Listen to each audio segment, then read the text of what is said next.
Et... Comment ça s'ouvre? C'est le mauvais côté.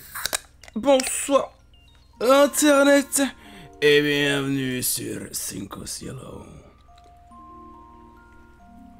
J'espère que vous allez bien. J'espère que vous êtes prêts pour un stream incroyable. C'est en même temps, qui va dire le contraire? J'espère que vous êtes prêts pour un stream nul à chier. J'espère que vous êtes prêts à perdre 6 heures de votre vie. Non, c'est faux, bien évidemment. Puisque ce soir, nous allons faire probablement, pas une, pas deux, mais peut-être 3 activités. Ça fait longtemps qu'on n'a pas fait un stream en 3 parties. J'allais dire, c'est pour ça qu'il commence aussitôt, mais en vrai, il est un peu 21h30, quoi. On a connu plus tôt dans l'histoire de aussitôt. Mais malgré tout, peut-être qu'on aura le temps. Tout du moins, on va commencer par un petit Cinco Cielo podcast. C'était pas forcément prévu, ça s'est fait totalement à l'improviste. Et vous allez comprendre pourquoi.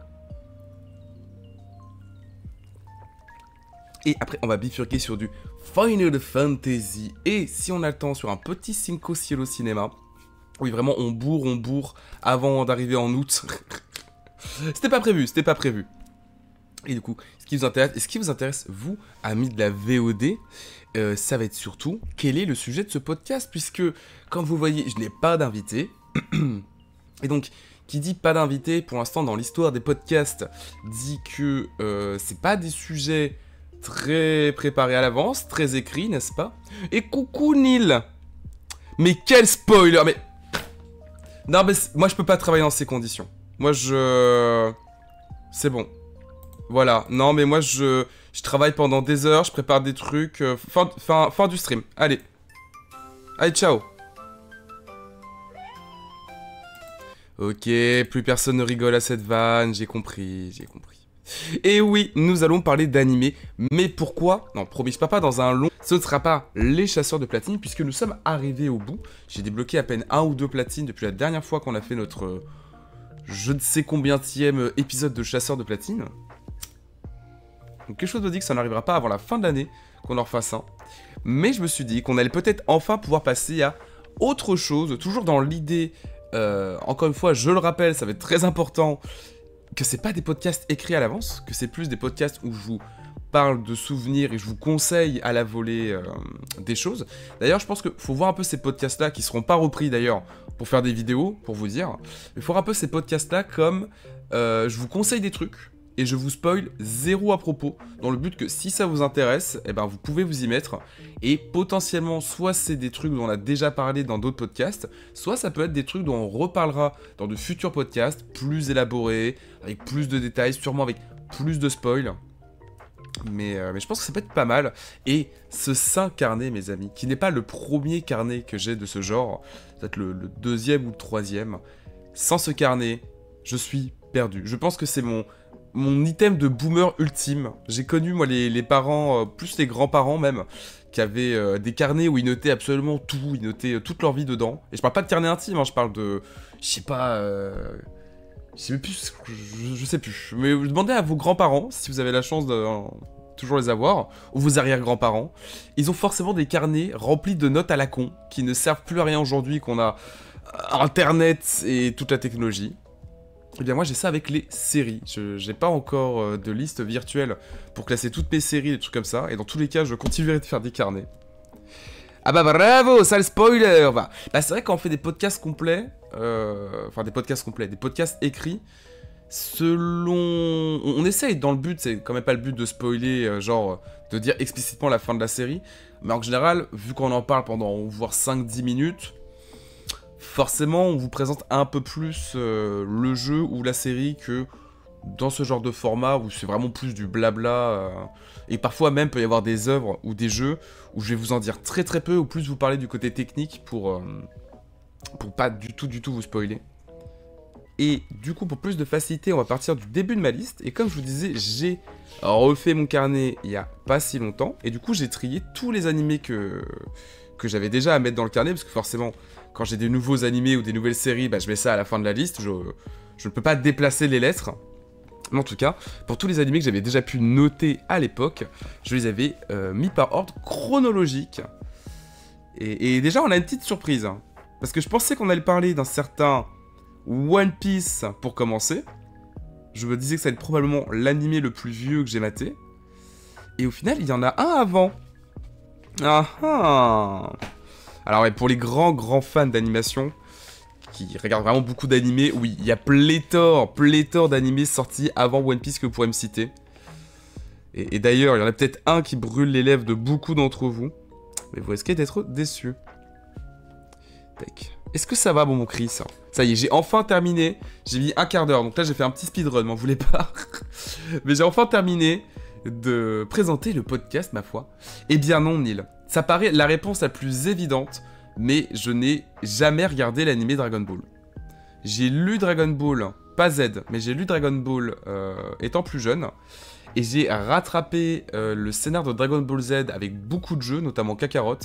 Donc je connais les très grandes lignes, mais j'ai jamais rattrapé Dragon Ball.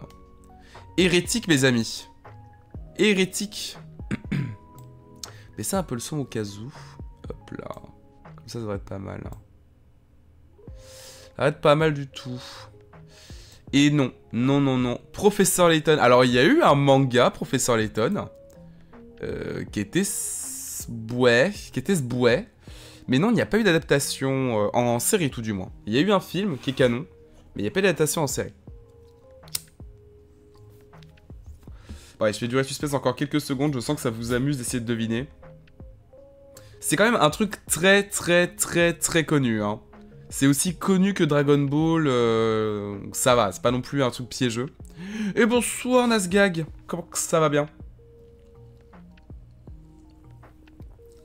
Ah, j'avoue Nasgag, je sais pas si ce soir ça va te parler la thématique. C'est pas trop un truc que tu connais. On parle de mangas. Ah, je sais. Ah, vas-y. Non, en vrai, il y a vraiment moyen que vous deviniez. Et du coup, je repompe le système, la série des chasseurs de platine pour faire chasseur de série. Et je vous parle, j'évoque tous les mangas, tous les animés. Bon, à mon avis, on va pas tous les évoquer ce soir, hein, parce qu'il y en a quand même 53. J'ai maté 53 animés. Et quand je vous dis, c'est vrai que je l'ai pas rappelé ça, mais quand je vous dis que j'ai maté des séries ou des animés, je les ai matés. Non, c'est-à-dire que... ce qui est un peu maladif d'ailleurs, faudrait que je consulte un psy pour ça un jour. Quand je commence une série, c'est saison 1, épisode 1, et je n'arrête pas la série tant que c'est pas le dernier épisode. C'est niet. Et pour ça aussi qu'il y a des séries que je mets beaucoup de temps à terminer. Parce que des fois, c'est pas toujours facile d'avoir tous les épisodes.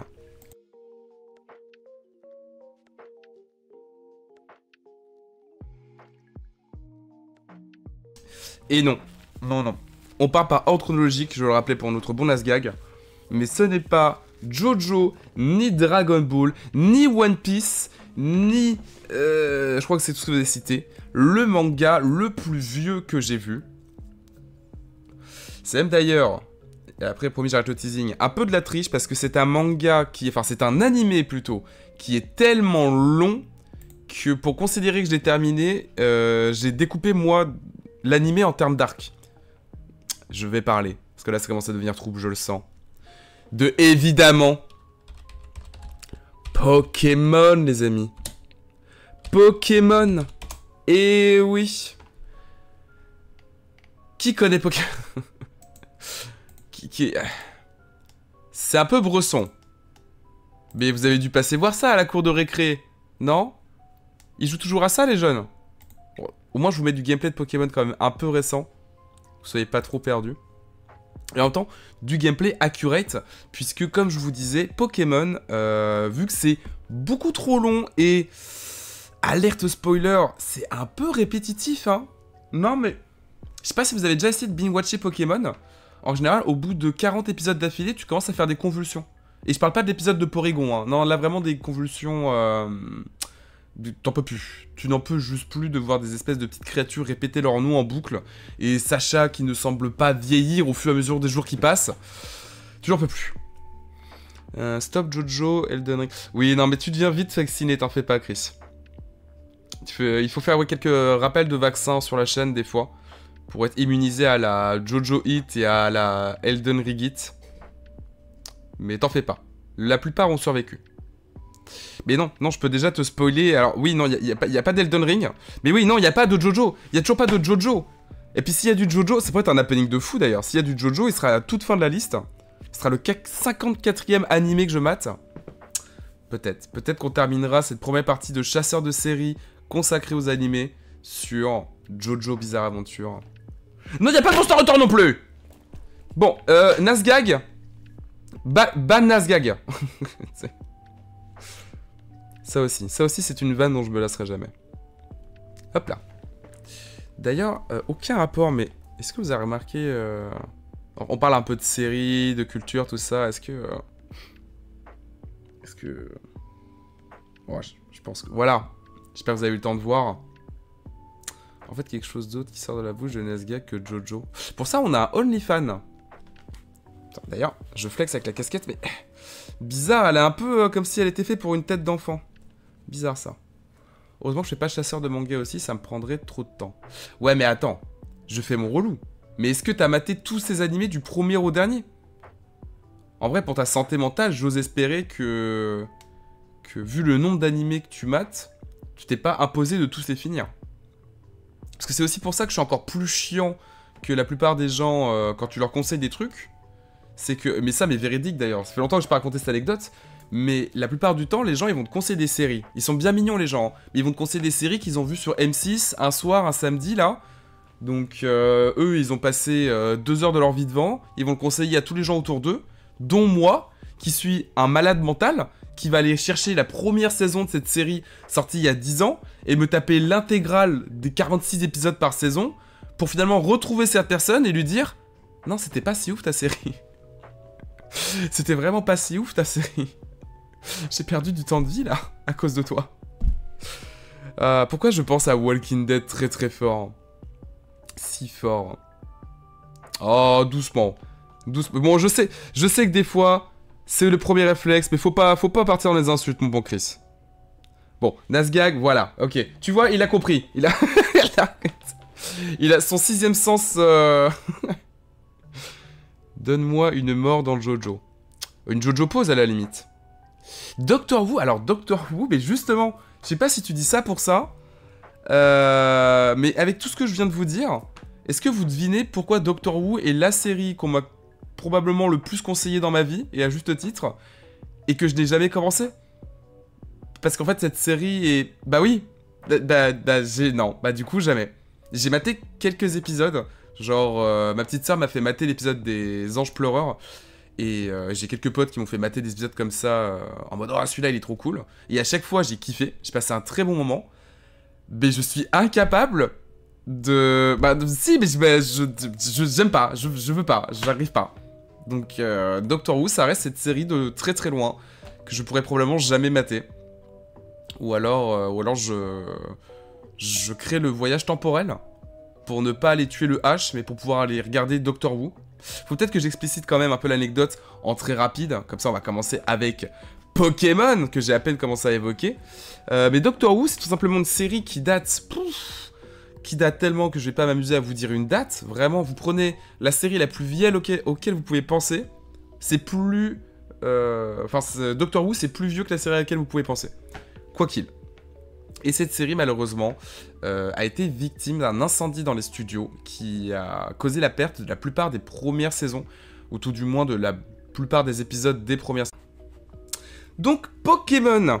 Et heureusement pour vous, rassurez-vous, je ne vais parler, comme je vous disais, que de la première génération reprise en animé, qui a duré du coup de 97 à 99. Et là, du coup, pour le coup, je sais vraiment pas quel est votre rapport avec cette saison-là.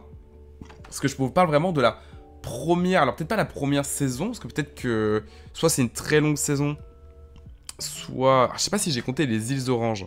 J'ai peut-être compté les îles Oranges avec. Ça doit être ça.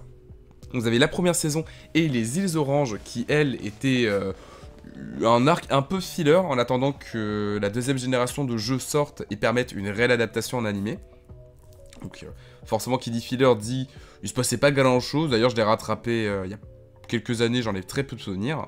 Mais par contre, la première saison de Pokémon, pour ma génération, les gars, c'est vraiment la Madeleine de Proust ultime. C'est vraiment que ce soit le générique qui est devenu cultissime, probablement un des génériques les plus cultes de manga ever. Mais même plein d'épisodes, le gang des carapuces, le premier épisode, tout simplement. Et je dis pas ça parce que là, j'en ai plus trop en tête, mais vraiment beaucoup d'épisodes qui ont été très très marquants pour ma génération et qui ont laissé pas mal de traces dans la pop culture, même, on va dire, dans la culture d'internet. Et ce qui était cool avec cette première saison, c'est surtout que c'est un peu... Et là, je vais pas commencer déjà à cracher sur les générations suivantes, tout du moins en animé, mais la première saison avait un petit peu cette spécificité par rapport aux autres que elle a été vraiment pensée comme une série à part entière, une série qui voulait raconter quelque chose. Le showrunner, le réal, si on peut dire, du coup, de la série, il avait vraiment une idée plus ou moins précise. D'ailleurs, je vous invite à aller voir, il y a quelques vidéos comme ça sur YouTube qui en parlent de la vision du showrunner de base sur la série animée Pokémon. Et lui, il voulait partir sur un truc beaucoup plus sombre, beaucoup plus tricky à la japonaise. Et au final, le succès de Pokémon a fait qu'on lui a un petit peu retiré la série des mains pour permettre que ça devienne un truc cyclique qui ne connaisse jamais de fin. Mais tu retrouves voilà, quand même un petit peu ce côté où la série se permet plus de choses sans forcément partir dans du trash ou quoi, mais t'as des fois un humour un peu plus piquant, des situations un peu plus insolites, on va dire. C'est beaucoup moins lisse que ce qu'on pourrait avoir dans les générations, on va dire à partir de 3-4, peut-être même dès la deuxième. Ah non, la deuxième, du coup, j'ai commencé en animé aussi. La deuxième, en termes de blagues de cul, ils sont lâchés, j'ai pas compris. Mais en tout cas, oui, par rapport à l'anime récent qu'on peut avoir, qui est par contre, lui, beaucoup plus beau en termes d'animation, hein, ça c'est clair. On va dire que voilà, l'univers, l'ambiance, il y avait un petit truc particulier que tu le retrouves plus trop aujourd'hui. Et qui faisait un petit peu son charme. Qui fait aussi très certainement désuet maintenant aujourd'hui, à moins que... là, c'est pour ça que je vous renvoie la balle. Moi, je sais pas si votre génération en a vu ou a eu la curiosité d'en voir. Mais je pense que ça risque quand même d'avoir très très mal vieilli. Genre, peut-être pas loin de Ken les survivants, les trucs comme ça, là. Les doublages pourris en moins. Jojo! Je reviens, je vais me désinfecter les yeux. Mais arrêtez, il est magnifique le jeu là. C'est toute mon enfance ça. J'ai très bien grandi. Je vais très bien. Ok, je vois des pixels dans mon sommeil, mais à part ça, je vais très bien. Bah, c'est vrai que le remake sur Switch est un peu plus beau. C'est vrai, c'est vrai. Mais ouais, non, difficile. Alors qu'il y a énormément de défauts. Hein. Vraiment, je vais même pas les citer. Comme un sale fanboy nostalgique que je suis. Mais il y a énormément de défauts à cette première saison de Pokémon. D'ailleurs même, je vous ai dit, j'ai commencé, peut-être qu'on aura l'occasion d'en parler, la génération d'après, donc la génération Johto. Et franchement, en termes d'humour, je sais pas si c'est encore le même réal, mais juste qui était obligé de faire un scénar sans fin. Mais en termes d'humour un peu adulte, un peu sous-jacent, ils sont vraiment, vraiment lâchés sur la génération Johto. Là, ouais, non, quand même sans ça... C'est toujours un plaisir de revoir des épisodes de Pokémon, première version, première saison. Veste pas à cause du jeu. Pas tout compris, mais veste à toi aussi. Si c'est un truc positif, évidemment. Et voilà, je vous invite, que ce soit vous, amis, à peu près dans mes âges, qui voulez vous replonger dans l'enfance, ou les plus jeunes qui voudraient découvrir à quoi ça ressemblait Pokémon en 97, madré. Puis ouais, en plus, la première série, elle a même pas terminé. Elle s'est terminée avant le 21e siècle. Pokémon est resté dans le 20e siècle. C'est pas à cause du jeu. Ah, si, oui, bien sûr, que après la série s'est beaucoup lissée et tout ça, si, évidemment. Mais ça, c'est principalement visible sur la série. C'est un des premiers qu'on a subi les désagréments, mais c'est quelque chose qui est généralisé maintenant avec tout ce qui est associé à Pokémon Company. Pokémon Company est dépendant de la sortie de chaque jeu pour ressortir une salve de produits associés. Et même en allant plus loin et en faisant un petit peu les discours de comptoir, maintenant ils sortent des jeux Pokémon principalement pour permettre à une gamme de nouveaux produits de sortir. Ce qui veut pas dire que les jeux seront forcément mauvais, mais c'est plus tout ce qui entoure les jeux qui motive leur sortie que les jeux en eux-mêmes. Je suis pas sûr que les jeux en eux-mêmes rapportent tant que ça comparé au merchandising.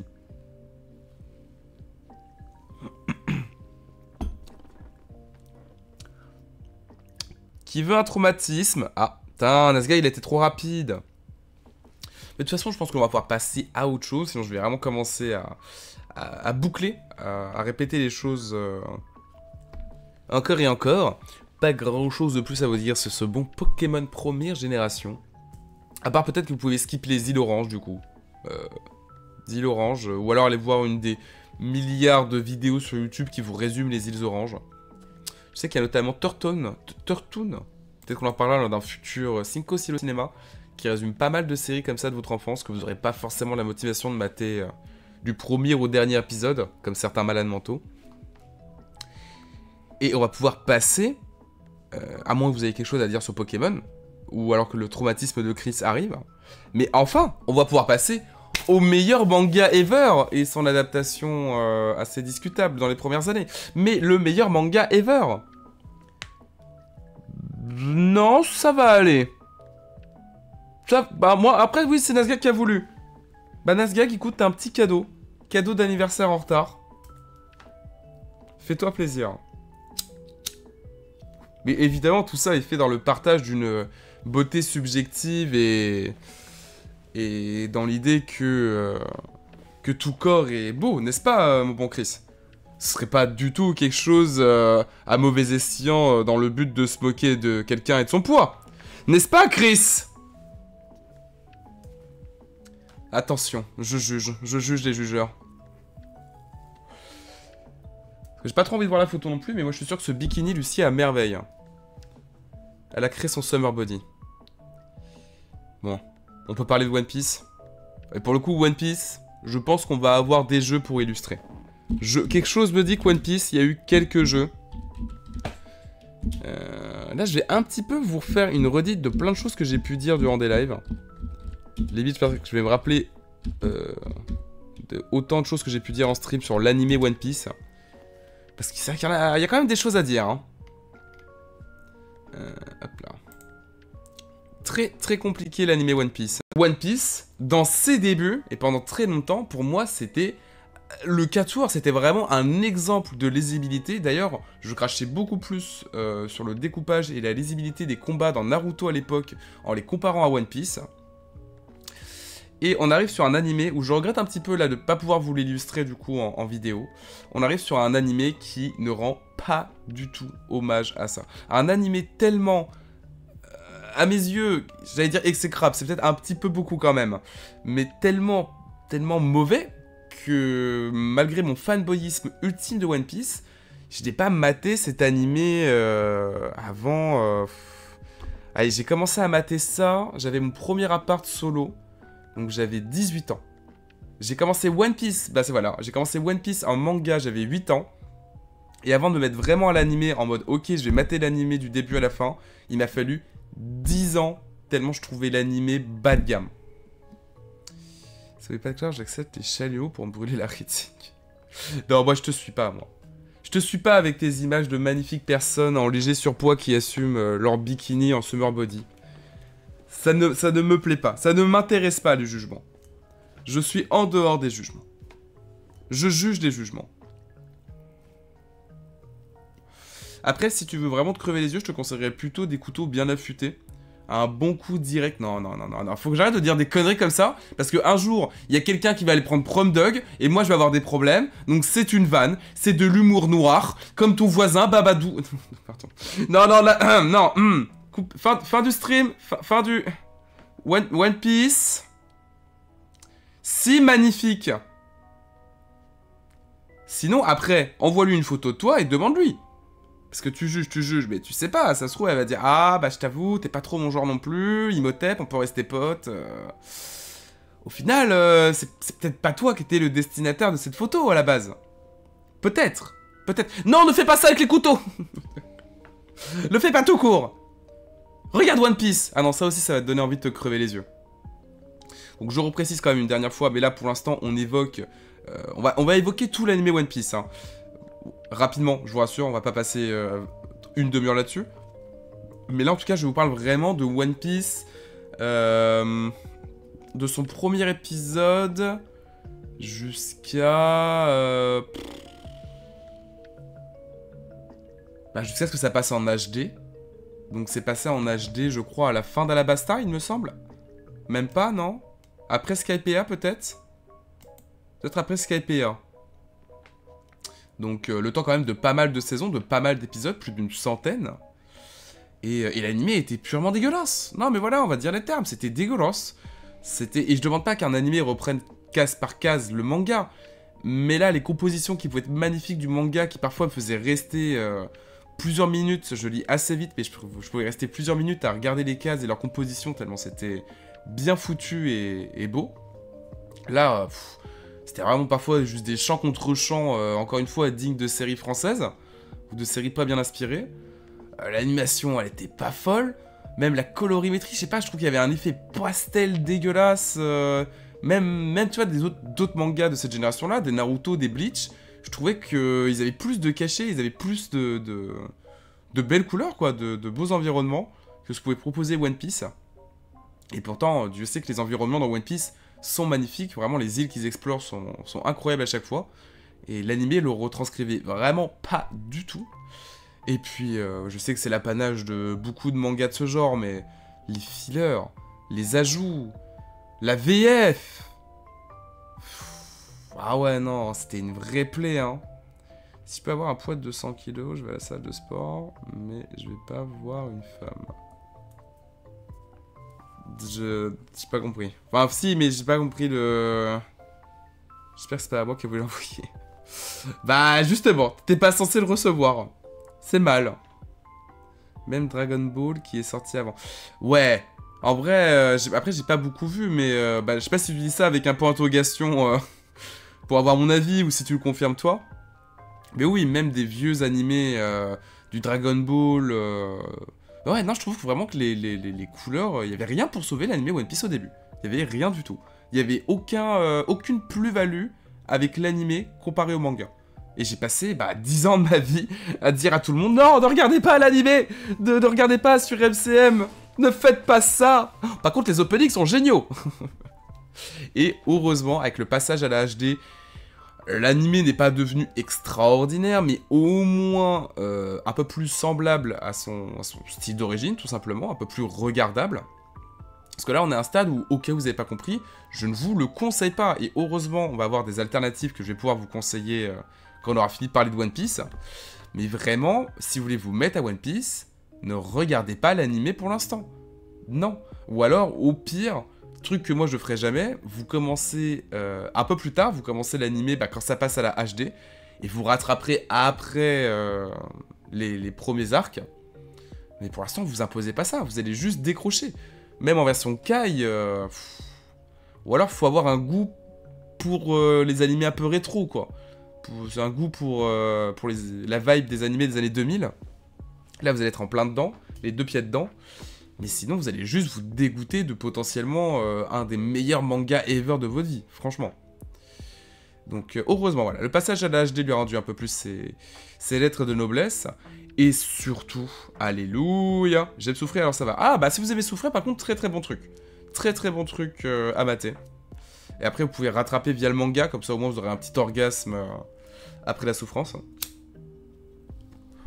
Mais du coup, preuve en est que je vous disais qu'on n'allait pas non plus trop s'épancher sur la série. On va passer directement à un petit peu la phase moderne de One Piece. Donc je pense qu'on peut dire à partir de Wano Kuni, il me semble. Sachez que moi, en termes d'animé dans One Piece, je suis toujours à la VF. Naurage de mon flemmage de lire des sous-titrages, n'est-ce pas ? Mais malgré tout, non, ça va, la VF maintenant est plutôt à jour. Là, j'ai fini Wano Kuni il y a quelques semaines, voire 1 ou 2 mois. La VF est un peu plus acceptable qu'à l'époque, voire vraiment ok. Et surtout, on parlait de l'animation. L'animation depuis Wano Kuni, elle est à se damner. L'animation de One Piece, depuis, ça fait que 2 arcs du coup, parce que il y a eu le très très long arc de Wano Kuni, et là il y a l'arc Egghead qui a commencé, avec d'ailleurs un des épisodes qui a eu le meilleur score Rotten Tomato de tous les épisodes de One Piece ever, qui est sorti récemment dans l'arc Egghead. Je dirais rien pour pas spoiler, mais bon, ceux qui ont déjà lu les scans savent de quel épisode on parle. Et franchement, non, ça fait vraiment plaisir, je vais pas vous mentir, j'ai été émeu, j'ai été vraiment avoir les larmes aux yeux. Les premiers openings, les premiers épisodes de Wano et de Egghead, la qualité d'animation, le parti pris artistique, Ah, c'est ça qu'on veut pour One Piece, et c'est ça qu'on va pouvoir espérer avec The One Piece. Et là, je relis les wagons avec ceux qui se sont dit « Ah bah moi, je vais mater les premiers épisodes de One Piece, mais tu me dis que c'est de la merde, je fais comment ?» Eh bien, tu demandes de la patience au Père Noël, parce que c'est bientôt Noël. Je crois que quand cette VOD sort, c'est vraiment bientôt Noël. Donc, vous demandez de la patience au Père Noël, qui arrive dans 2 semaines. Ah, c'est pas du tout perturbant. Et normalement, The One Piece, commandé par Netflix, devrait sortir en 2026, il me semble. Alors, connaissant Netflix, si c'est 2026 annoncé, ce sera 2027. Et si c'est 2027 annoncé, ce sera fin 2027. Mais en tout cas, on aura le droit, après la version live action, qui est aussi un très bon palliatif d'ailleurs. Hein, si jamais, on en reparlera rapidement, parce qu'on a déjà fait un podcast entier dessus, et on fera un podcast pour la saison 2. Mais la version live action peut être une très bonne version pour rattraper les débuts de One Piece. Malheureusement, la version live action ne va que, entre parenthèses, jusqu'à Grand Line, jusqu'au début de la route de tous les périls, pour les vieux de la VF. Donc vous n'allez pas pouvoir aller très très loin scénaristiquement parlant. Et puis peut-être que vous serez quand même un peu perdu sur certains éléments si vous passez de la version live action à la version animée. Même si la version live action est une très très bonne adaptation qui respecte plutôt bien et fidèlement plus ou moins l'œuvre de base, il y a certains points qui ont été un peu omis ou changés et qui peuvent vous perdre si vous switchez d'une version à une autre sans connaître les deux au préalable. Mais en tout cas, The One Piece, lui, s'annonce vraiment comme une excellente version animée à mater, qui a l'air d'avoir la même qualité que les saisons récentes.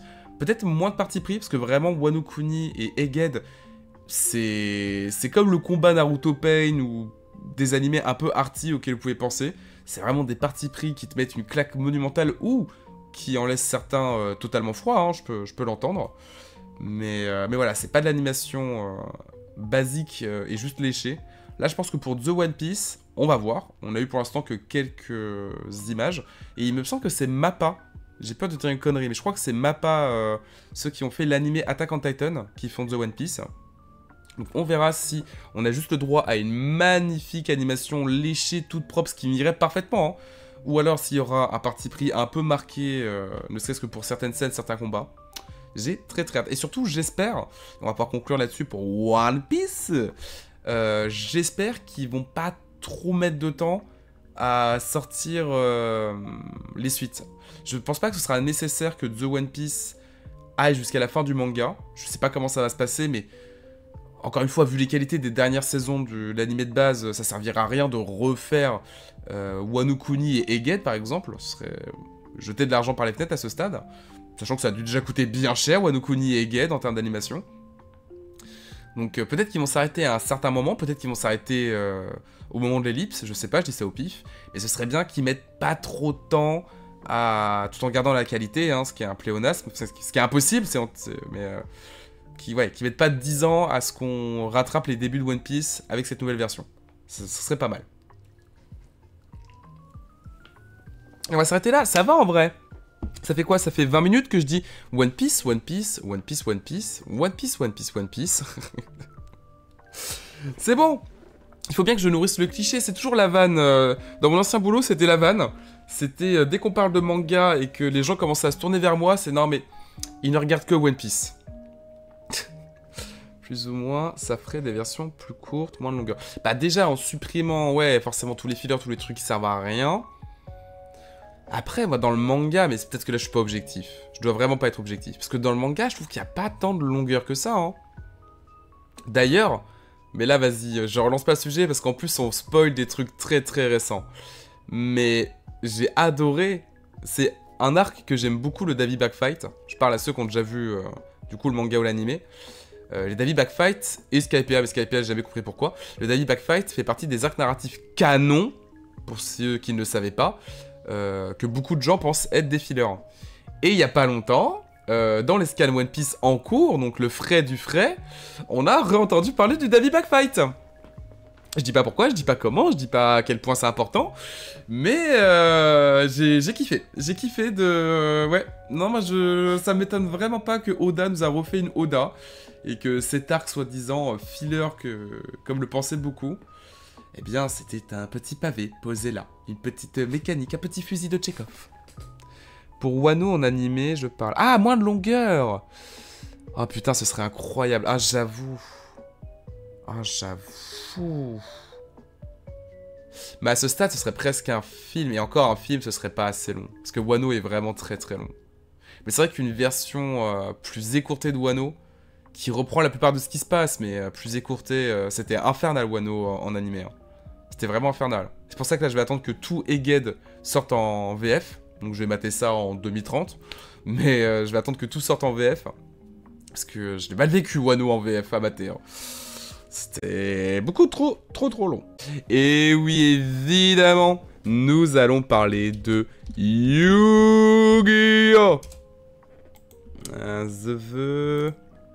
Non, pas Master Duel, voyons. C'est un jeu beaucoup trop récent et qualitatif. Je veux... Forbidden Memory, c'était ça? Oui! Et moi, je veux pas le... Je veux du let's play. Donc, comme pour Pokémon, je vous parle uniquement de la première génération de Yu-Gi-Oh! Donc là, ça comprend plusieurs saisons, mais ça concerne que les saisons et les arcs narratifs liés à Yugi Muto et son petit groupe de copains. Je suis sûr comme ça de mémoire, je peux les avoir. Il y a Joey quelque chose Star, Woolly Star, un truc comme ça. Il y a... Attends, la meuf, ça va être le plus dur. Il y a Joey et l'autre connard avec son truc en pique, là. Joey et... Connard en pique, c'est son nom. Et la meuf, c'est... Théa. Allez, bonne nuit. Ça rage quitte. Après, ça va, c'est un peu plus des... Honnêtement, les 5 derniers animés, si on en parle bel et bien de 10 aujourd'hui, sont un peu plus originaux quand même. Parmi les 5 derniers animés, il y a moyen que je vous fasse découvrir un ou deux. Yu-Gi-Oh! Du coup, première génération. Déjà, on va parler rapidement, c'est ça que Yu-Gi-Oh! Je suis pas sûr d'avoir grand chose de bien nouveau à vous apprendre dessus. À moins, encore une fois, que je parle à la plus jeune génération qui n'ont pas trop maté les premières versions. Mais en plus de Yu-Gi-Oh! Première génération, j'ai compris également avec les spin-offs. Et il y a un ou deux spin-offs. Là, j'en étais noté qu'un seul, mais je suis quasi sûr qu'il y en a deux. Ou alors, ouais, non, c'est une saison bonus. Ouais, je me rappelle d'un truc comme ça, on pourra parler pour terminer. Donc des petits trucs un petit peu originaux liés à Yu-Gi-Oh! Et là, comme Pokémon, c'est vraiment... Bon, par contre, le fond, j'avoue, est pas très fun, là. Comme Pokémon, c'est vraiment une série dont j'ai maté les épisodes de la première saison en boucle.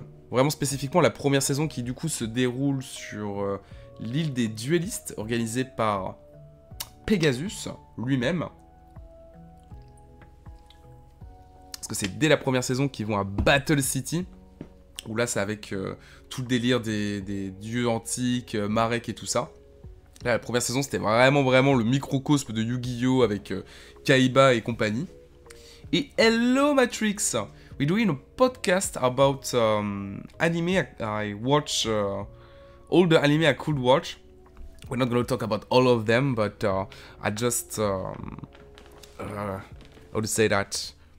Talk about what I remember about them. It's like when we talk about Platinum, and I didn't have note or thing like this. I just talking about my memories, and I kind of doing the same thing, but for series and specifically today anime, because I got a little notebook where I note every series I could watch. So I could that fun. It could be a new series waiting. I have enough new Platinum to talk about. Je reviens dès qu'il a fini de parler de cet animé. Ah, je peux entendre. J'ai un mauvais souvenir de cet animé. Ah, je peux entendre. De toute façon, rassure-toi, pense pas qu'il y aura autant à dire sur One Piece. Vraiment pas. Yeah. Call it trip down memory lane.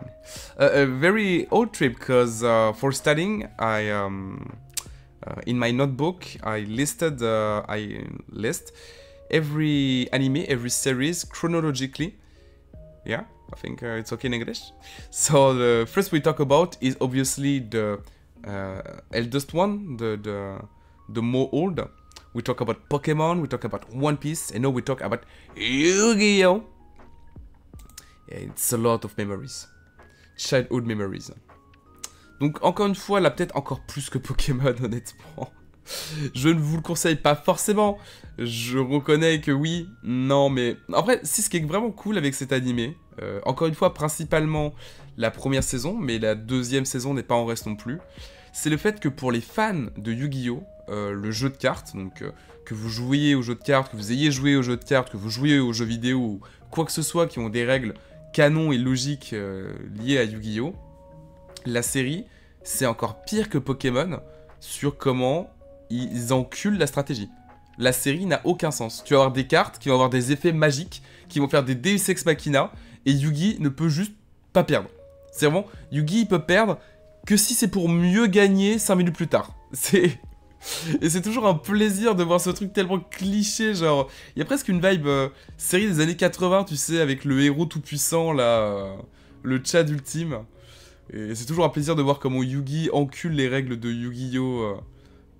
Pour faire en sorte de toujours gagner, en fait. En même temps, c'est logique, je veux dire, il a quand même l'esprit d'un ancien pharaon qui est enfermé dans son puzzle acheté à Lidl, là, et tout le monde le sait, les cartes de jeu Yu-Gi-Oh! Ça date de l'époque des pharaons, qui jouaient à l'époque sur d'immenses tables de pierre runiques, et je vous ai perdu, là? Je vous ai perdu. Bah ça, c'est canon dans l'animé Yu-Gi-Oh!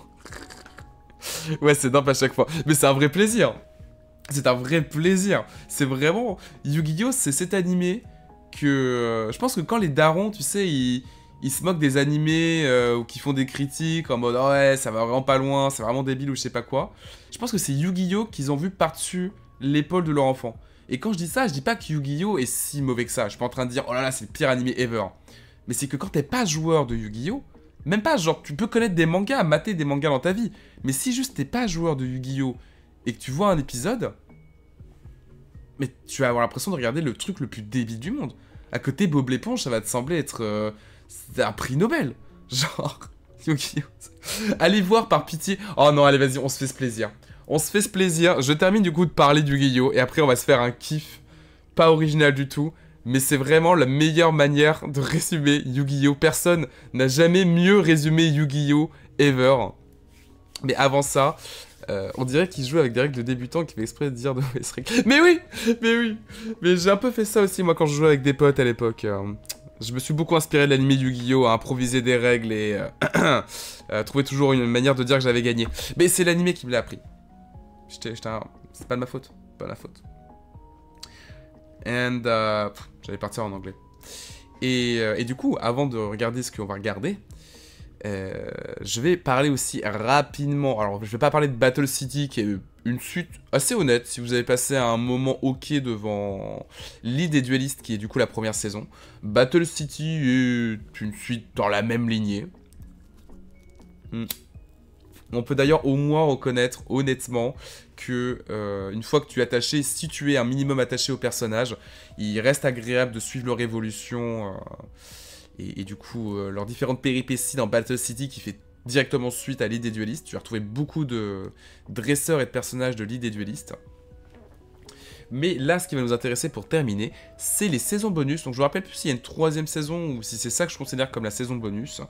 Et le spin-off. Et la saison bonus, alors c'est là où c'est compliqué parce que j'en ai très peu de souvenirs. La saison bonus, en fait, c'était Yugi qui défiait, encore une fois, des duellistes, hein, mais à des jeux autres que le jeu de cartes Yu-Gi-Oh! Et il me semble que... Je me rappelle surtout d'un, où en fait c'était un jeu de plateau, un jeu de dés, et du coup ils avaient vraiment réinventé tout un système de règles. Bah attendez, d'ailleurs il y a un super bon truc là-dessus.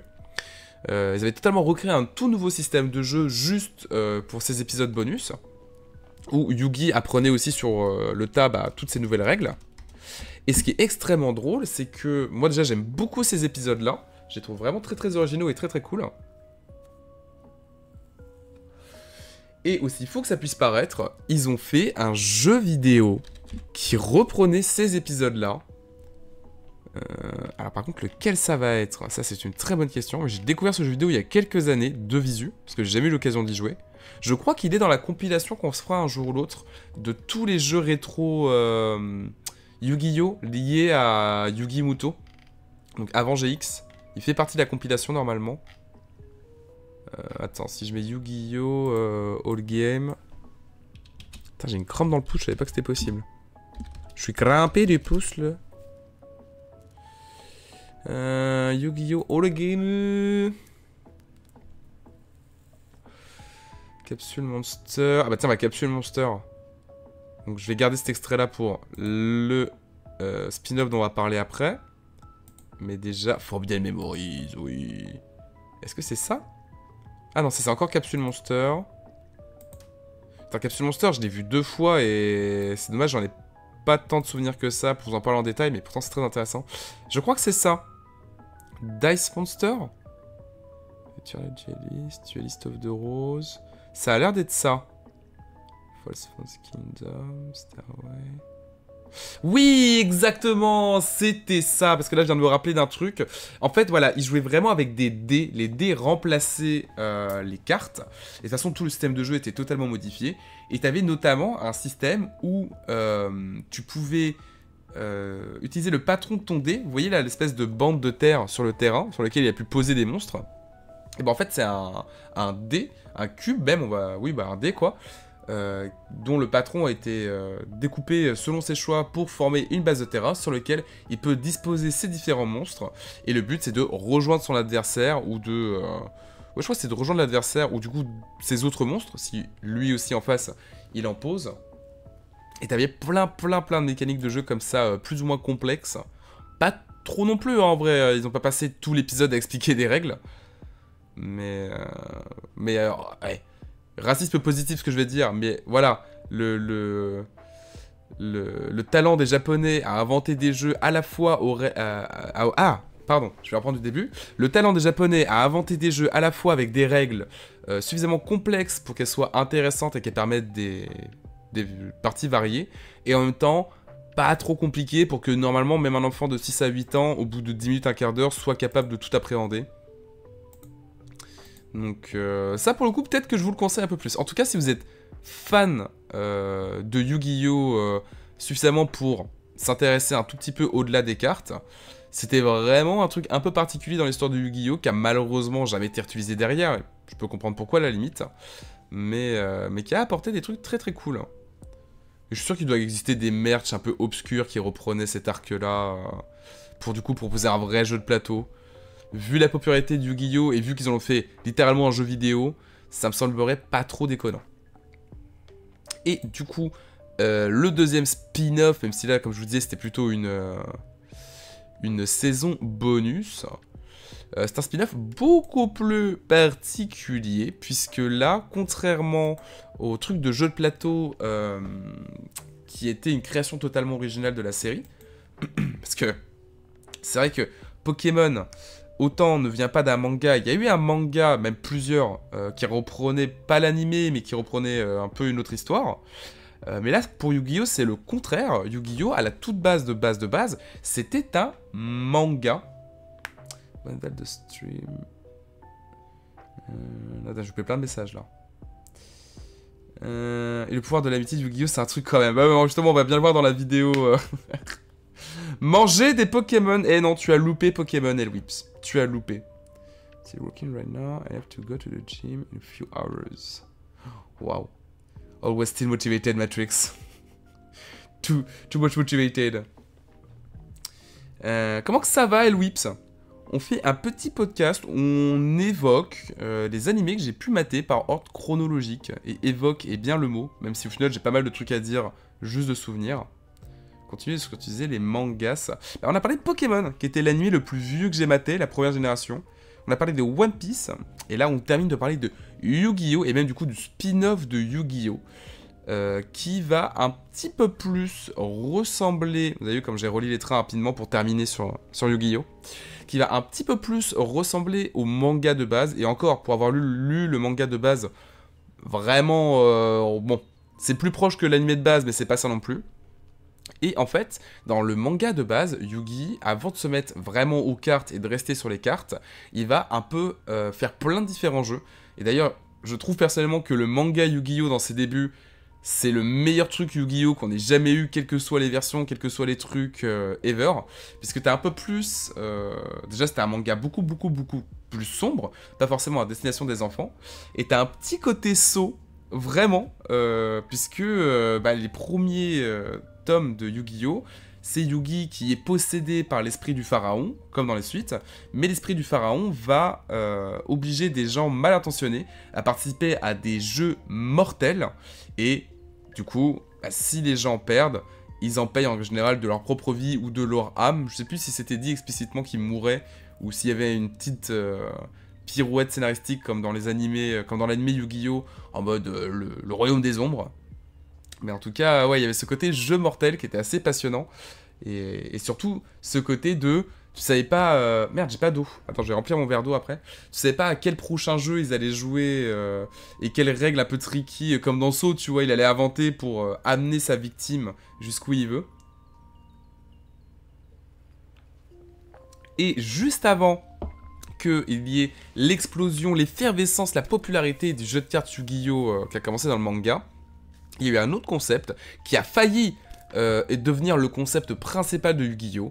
Et c'était le concept de Capsule Monster, où alors c'est beaucoup moins complexe dans sa config de base que le jeu d'avant dont on a pu parler, puisque là c'est vraiment, on a un terrain en 3D, un terrain avec toutes les perspectives, et on appelle le monstre via des petites capsules pour les faire s'affronter, se faire déplacer de case en case, et tenter d'atteindre l'adversaire en face.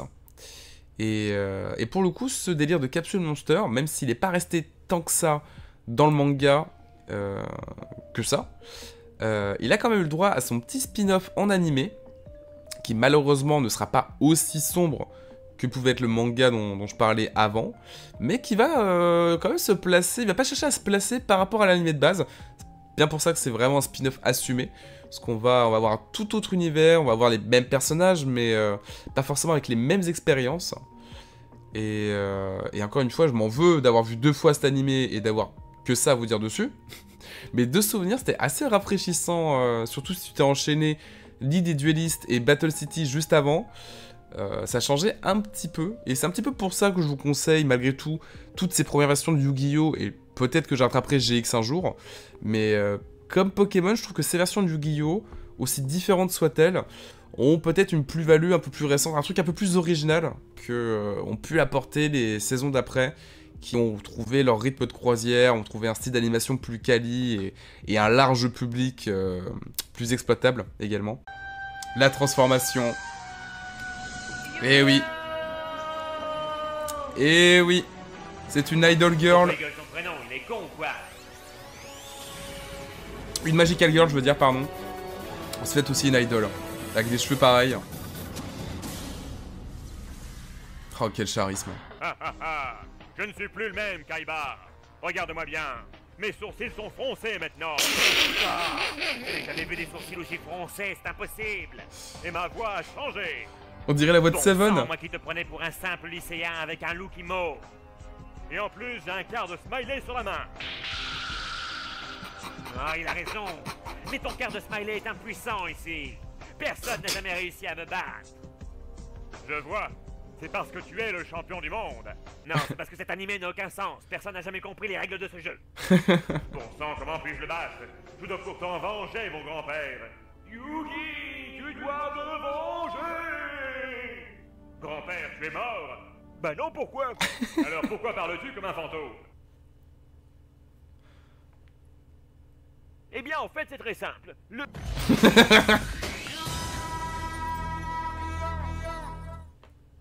Je sais, je me rappelle ce que me disait grand-père. Yugi, les cartes sont tes amis. Mais c'est triste, tu pourras avoir des vrais amis quand même à ton âge. Je dois avoir foi dans les cartes. Le ballon est mon ami. Non, attends, ça c'est dans l'Ibeton. Yugi! On est tes amis, Yugi! Et confiance en tes amis, Yugi! Cette hallucination a raison. Je dois croire en mes cartes et en mes amis. C'est fini, Yugi. Tu n'as aucune chance de me vaincre. Ton paquet fait au moins 1500 cartes. Statistiquement, tu n'as aucune chance de trouver la carte qui te permettra de... Oh, va te faire foutre. Prends ça, Kaiba. Ma carte est la plus puissante. Non, c'est impossible. Ce scénario était pourtant trop prévisible. La carte qui est vraiment l'équivalent des Dragon Ball. Hein. Après, ils ont galéré pour que ce soit plus broken.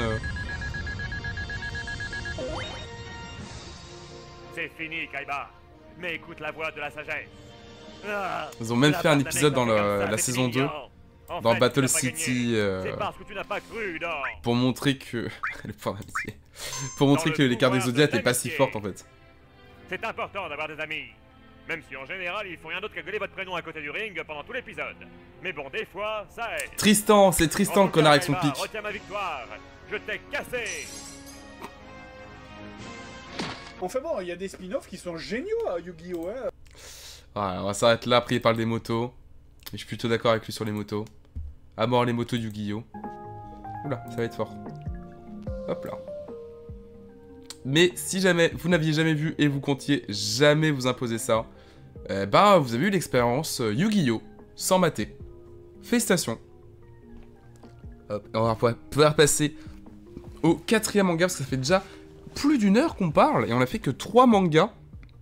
Mine de rien, on prend beaucoup plus de temps que prévu finalement. Pas très grave. Mais qu'est-ce que c'est que ce 4e manga? Est-ce que enfin tu vas nous faire découvrir un manga que la moitié de la planète ne connaît pas? Est-ce que c'est possible? Non les gars. Non, je pense qu'on va arriver sur le dernier, le plus obvious des derniers. Et je vous laisse même pas le temps cette fois. On va parler de Naruto. Et je saurais même pas vous dire quand j'ai maté ça. Ah bah si, du coup, je suis bête. On en a parlé il y a pas si longtemps en plus. J'ai maté ça peut-être après que je rattrapais l'anime One Piece. Et c'est l'anime qui m'a permis de terminer. Pardon. Après ça va, pour quelqu'un de malade, j'ai pas trop perdu ma voix pour l'instant. Mais c'est l'anime qui m'a permis de terminer l'histoire, puisque j'avais Rage Quit à l'époque. Le manga à l'Arc de Pain. Tac. Et je crois par contre ce qui m'a vraiment motivé à reprendre Naruto et à terminer, c'était surtout la sortie de Boruto à l'époque. C'était le début de Boruto en VF, qui avait pris un peu le relais après une longue pause de Naruto sur les petits écrans. Hop là. Et je me dis que c'était la bonne occasion. Et de toute façon, je pouvais pas saigner plus des yeux. Oh là. Je pouvais pas saigner plus des yeux qu'avec l'anime One Piece. Bah le problème en est, c'est que de toute façon, je vous en ai déjà cité, j'avoue. Ah, Reborn! Ah, c'est bien ça, Reborn. Reborn, j'avais essayé de mater... c'est juste que j'avais du mal à trouver des trucs où le trouver. Moto, c'est Incre, comment ça? Ouais, je sais pas. Hein. Autant GX, j'avais pas vu, enfin, j'avais pas rattrapé le message. Autant GX, j'avais pas trop suivi à l'époque, mais ça avait l'air bien. Et je comprends qu'il y a beaucoup de générations, enfin, en tout cas, la génération après moi, qui est beaucoup plus fan de GX que de la version avec Yugi Muto. Mais non, les motos, ouais, c'est le moment où j'ai décroché de tout. Hein. C'est le moment où j'ai décroché des jeux, de l'animé, des cartes. Les motos, c'était trop. Hein. Mais ouais, Reborn, ça a l'air vraiment cool. Reborn, si j'ai l'occasion de... Si je trouve un site ou un truc ou que j'ai tous les mangas, toutes les saisons, je pense que je pourrais très facilement me le binge-watcher. Mais il n'y a pas une sale histoire comme quoi... Et ça s'est jamais terminé, ou je sais pas quoi, la fin est bâclée en animé. J'ai un souvenir comme ça. Non seulement c'est pas facile à trouver, mais qu'en plus la diffusion était un peu particulière. Mais ça a l'air vraiment stylé. J'aime tellement Reborn. Et toi, t'as lu le manga du coup, ou t'as vu l'animé? C'est vrai que le fait que je préfère mater en VF, ça n'aide pas non plus. Hein. Si je voulais mater en VOST, j'aurais peut-être plus d'alternatives. En tout cas, pour notre bon Naruto, j'ai pas mal de mangas, mais oui, je crois que c'était chelou. Ah ouais. Ouais, c'est un peu, je sais pas pourquoi ça me fait penser à cet autre animé. Ah ouais, mais si j'ai pas le nom. L'animé avec la meuf qui a une faux, là. L'animé un peu horrifique, genre style Burton et compagnie. Voilà. Ceux qui sont fans d'animé sauront de quoi je parle. Et cet anime-là, c'est pareil, ils l'ont un peu bâclé comparé au manga. Bah oui, en VF, c'est mort. Ah ouais. Peut-être pour ça que je m'étais pas mis aussi. Ça veut pas dire, hein. Il y a des mangas dont... Peut-être un manga dont on doit parler aujourd'hui si je vais pas à 3 heures à parler de chaque manga. Mais il y a des mangas où si, je suis quand même passé par la VOST pour les terminer, parce que sinon c'était pas possible. C'était juste pas possible. Mais bon, si au moins il y a genre une première... Voilà, Soul Eater, merci. Exactement. Soul Eater c'est pareil, alors là peut-être pas forcément pour la VF, mais je sais qu'en termes d'adaptation ils sont partis un peu en couille. Et il y a plein de fans qui sont pas du tout d'accord entre eux. Et j'ai l'impression que c'est un peu pareil pour Reborn. Ça a un petit peu les affres d'adaptation. Genre de manga que ça pourrait être sympa. J'en ai pas mal dans la liste comme ça. Pas une vraie liste, hein, mais dans la liste dans ma tête. Ça fait partie de ces mangas où il faudrait quand même que je les rattrape en mangas papier un jour. Ça fait beaucoup trop longtemps que j'ai pas lu de vrais mangas papier alors que j'adore ça. Blasphème un peu. Blasphème. Mais du coup, qu'est-ce qu'on en pense de ce bon Naruto? Kill la Kill aussi, faut que je rattrape, ça a l'air très sympa. Et ce bon Naruto, en vrai, ça me va là qu'on digresse et qu'on parle d'autre chose parce que... Plus classico que Naruto, tu meurs en fait. Hein. J'ai même l'impression que... Justement, c'est peut-être le fait que Naruto en animé a eu autant de popularité et a lancé vraiment tous les sorts Naruto parce que Naruto a connu une grosse popularité et un gros essor sur un large public avant One Piece. Donc c'est peut-être justement... le succès de cet animé qui a fait dire à je sais plus quel studio, c'est un gros studio en plus qui faisait One Piece à l'époque, mais en tout cas il s'est fait dire au studio One Piece que oui ce serait bien de proposer une adaptation un peu plus qualitative. Parce que sans faire de grosses folies, en tout cas encore une fois, parce que là on parle pas de Naruto Shippuden, attention on parle de Naruto. Dans Naruto il n'y a pas tant de parties pré-artistiques, de trucs comme ça bien barrés, mais ça reste du classique plutôt honnête en vrai de vrai.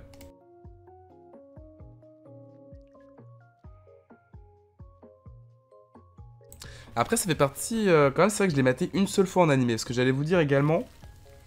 J'ai pas souvenir que c'est dans Naruto qu'on a énormément de fillers. C'est plus à partir de Naruto Shippuden où ça a commencé à partir bien en couille. Mais je crois que dans Naruto, le début, c'est plutôt tranquille en termes de fillers. C'est incroyable, il y a une fin. Ça fait partie des très bons arguments pour mater un truc. Hein. Encore plus quand on parle de série, encore plus quand on parle d'animé. En fait, d'être sûr qu'il y a un début... Enfin, un début, oui. Non, mais surtout qu'il y a une fin. Ouais, c'est quand même... ouais. Hein, on pense à toi aussi, à School of the Dead. Ça fait chier. Mais ouais, non, classique. Alors là, peut-être, je m'adresse du coup à ceux... Parce qu'il y en a beaucoup. Bien plus que pour One Piece, j'ai l'impression. Des gens qui, encore aujourd'hui, rattrapent Naruto depuis le début. Soit parce que ils se mettent au manga, soit parce qu'ils ont une connaissance qui était fan ou qui est fan de Naruto et ils ont envie de voir ce que c'est. Je vous conseille à vous de regarder en Kai, malgré tout. Donc Kai, c'est toujours des versions où t'as l'opening qui est retiré de la plupart des épisodes. Genre t'as peut-être l'opening une fois. Et t'as surtout tout ce qui est filler qui est retiré. Et je me demande, j'ai pas vérifié, mais je me demande s'il n'y aurait pas des films qui pourraient résumer aussi la plupart des arcs de Naruto avec pourquoi pas une animation un peu plus quali, une mise en scène un peu plus sympatoche.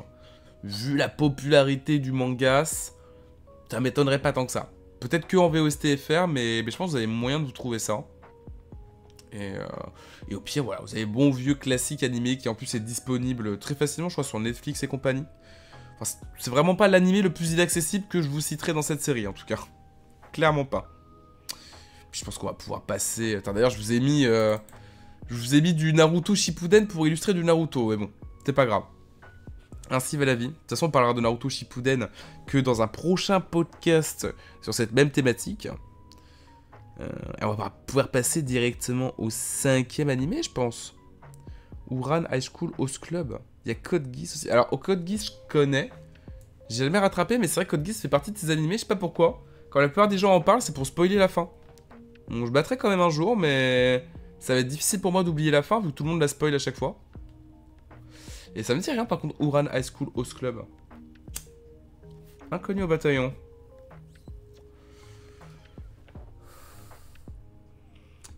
Hop là. Et du coup, on va avoir l'impression d'une petite redite pour ce 5e animé. Et d'ailleurs, même pour ne pas me mélanger les pinceaux, je vais regarder de ce pas à quoi ça correspond précisément. Capable Demon Hunter, bah c'est un film d'animation. Pour le coup. Qu'on n'arrête pas de me conseiller, je pense que je le materai. Mais c'est un film d'animation, ouais, si jamais vous l'avez pas vu passer, ce qui me paraît très bizarre vu la hype qu'il a eu, mais c'est un film fait par le studio de Spider-Verse. Il fait son petit buzz là. Je suis tellement sûr qu'on va... Je peux déjà vous dire qu'on aura une suite vu le succès que ça a eu. Même si le succès se tarit dans les semaines qui suivent. Je suis sûr qu'il y aura une suite. Mais non, là on va reparler de Pokémon. Et rassurez-vous déjà, on ne va pas parler de l'animé principal Pokémon. Et ensuite, on ne va pas reparler de Pokémon avant le prochain podcast dans le même genre. Bah non, bah tu fais bien parce que c'est vrai que tout le monde en parle en ce moment. Et non, ça a l'air vraiment d'être une bonne... Mais du coup, et qu'est-ce que c'est Pokémon Chronicles? C'est pourquoi tu nous parles encore de Pokémon? C'est fou ça. Tu parles autant de Pokémon que Nazgag parle de Jojo. Alors déjà, c'est pas vrai. Nazgag ne parle de Jojo que 98 lives sur 99. Vous êtes mauvaise langue. Et ensuite, ce n'est pas n'importe quel Pokémon, puisque c'est un Pokémon dont on a déjà parlé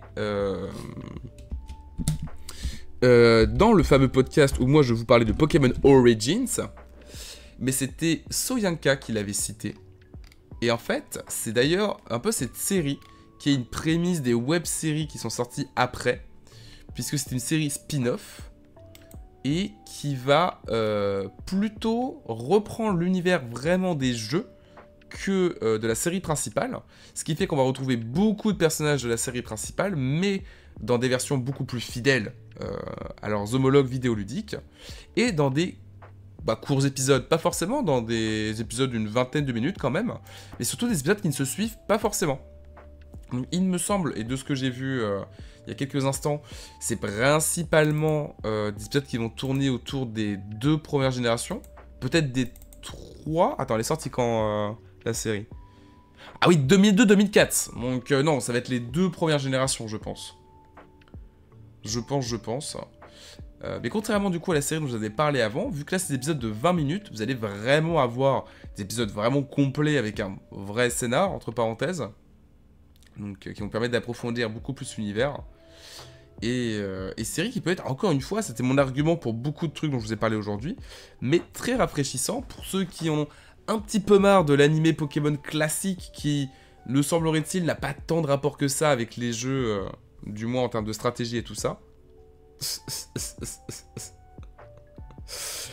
Je ne sais plus dans quel camp je dois être. Je ne sais plus, là je suis l'enfant, non. Je suis le babysitter, je vois les 2 enfants en train de se battre, je sais... Bon, je vais donner des couteaux aux 2, et le plus rapide ou le plus malin achèvera l'autre. On fait ça? Ça me semble être une décision tout à fait respectable. Et responsable. Pas de Jonathan ici. Mon dieu. Mais oui, du coup, non, ça fait vraiment une série très rafraîchissante et qui peut plus convenir à ceux qui sont fans des jeux et qui en ont marre, voilà, encore une fois, de l'animé classique. Et puis ouais, non, pour le coup, en profiter parce que je crois que c'est le seul spin-off qui a un format long en dehors ouais, de l'animé classique, encore une fois. Ah, quoique. Maintenant, on commence à y avoir des spin-offs, notamment un dont on parlera il y a très longtemps, qui est sorti sur Netflix. On commence à avoir quelques propals un peu plus originales. Mais pendant très longtemps, ça restera le seul spin-off format long qu'on aura en dehors de la série principale. Et canon, mesdames et messieurs. Non, je dis pas ça totalement au pif, je suis sûr que c'est canon. Et au coutal, on dit au coutal. Un coutal, des couteaux. Bien évidemment. Je vais me sucer. Ah, t'y arrives. Marilyn Manson, il a dû se retirer une côte pour ça. Et sur ces belles paroles qui, à mon avis, semblent tout à fait ajustées pour parler de Pokémon, je pense qu'on va déjà pouvoir passer à la suite. Mais vraiment, quitte à me répéter pour achever la présentation de ce cours Pokémon Chronicles, je vous le conseille vraiment. C'est ouais, dans le top des trucs Pokémon animés que j'ai pu voir. Moins de qualité d'animation que Pokémon Origin, mais un peu plus de trucs à raconter. Et vous allez voir que pour le prochain animé, on ne parle pas de Pokémon. Je vous ai dit, on ne parlera plus de Pokémon pour aujourd'hui. Fait combien de temps qu'on a un podcast là? Ok. Mais quand même, il y a un petit côté Pokémon-like dans le prochain animé dont on va parler. Là, à mon avis, vous n'avez pas le deviné. À part peut-être l'un d'entre vous, à qui j'ai déjà conseillé l'animé. durant un podcast. D'ailleurs, je vais vous représenter cet animé de la même manière que je l'ai fait à l'époque. Vous aimez Pokémon, vous connaissez Pokémon, et vous trouvez que les combats d'animaux, c'est un peu surfait. Non, mais faut dire les combats d'animaux dans les caves, voilà, vous en faites tous les dimanches. Il y a un moment, c'est un peu comme la messe. On s'ennuie, on s'endort. Moi, je vous propose une alternative. On remplace les animaux, toujours dans l'idée de les faire combattre, hein, évidemment, mais on remplace les animaux par des enfants. C'est un sourire que je vois là. Je sens que ça vous intéresse. Des combats d'enfants clandestins. Oserais-je même dire des combats d'enfants aliens. Clandestins, orphelins, abandonnés. Bon, en même temps, pour qu'on fasse combattre des enfants entre eux, c'est que doit pas y avoir grands-parents qui s'en battent grand-chose. Et on était déjà très surpris de ça lorsque je vous ai présenté le manga, l'animé en détail, lors du tout premier podcast qu'on avait fait d'ailleurs. The Very First One. Il y a beaucoup trop de jeux vidéo qui ont été faits sur ce manga. Je ne comprends pas. Il va falloir qu'on joue un de ces jeux un jour. Avant que j'oublie totalement en animé. Ce serait pas mal. Animé que j'ai eu beaucoup de mal à rattraper. Pas intéressé alors. Pourquoi? C'est quelle partie qui t'a pas plu? Alien? Orphelin? Bon, pourtant, je trouve que la propale est incroyable. Vous êtes dur, vous êtes dur. Des combats d'enfants. Oh.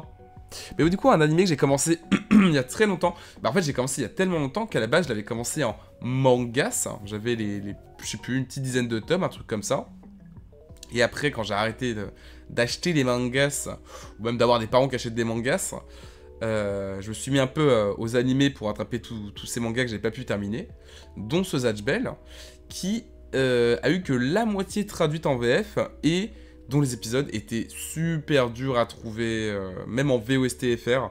J'arrivais à avoir parfois quelques épisodes de manière aléatoire, mais jamais la totalité et jamais dans l'ordre, ce qui est très pratique pour la compréhension du scénar. Et c'est dommage puisque bah il y a un petit scénar quand même qui donne envie de voir jusqu'où ça peut aller, qui est pas bien original, mais je vais vous l'expliciter de ce pas. Voir des enfants c'est ok, mais si c'est des aliens c'est bof, voir des enfants humains s'entretuer. Oui, mais là c'est un peu la magie, c'est que bon, certains ont des apparences très bizarres. Là notamment Barry, il a une apparence très bizarre, je suis d'accord. Mais pour la plupart, il ressemble vraiment à des enfants humains.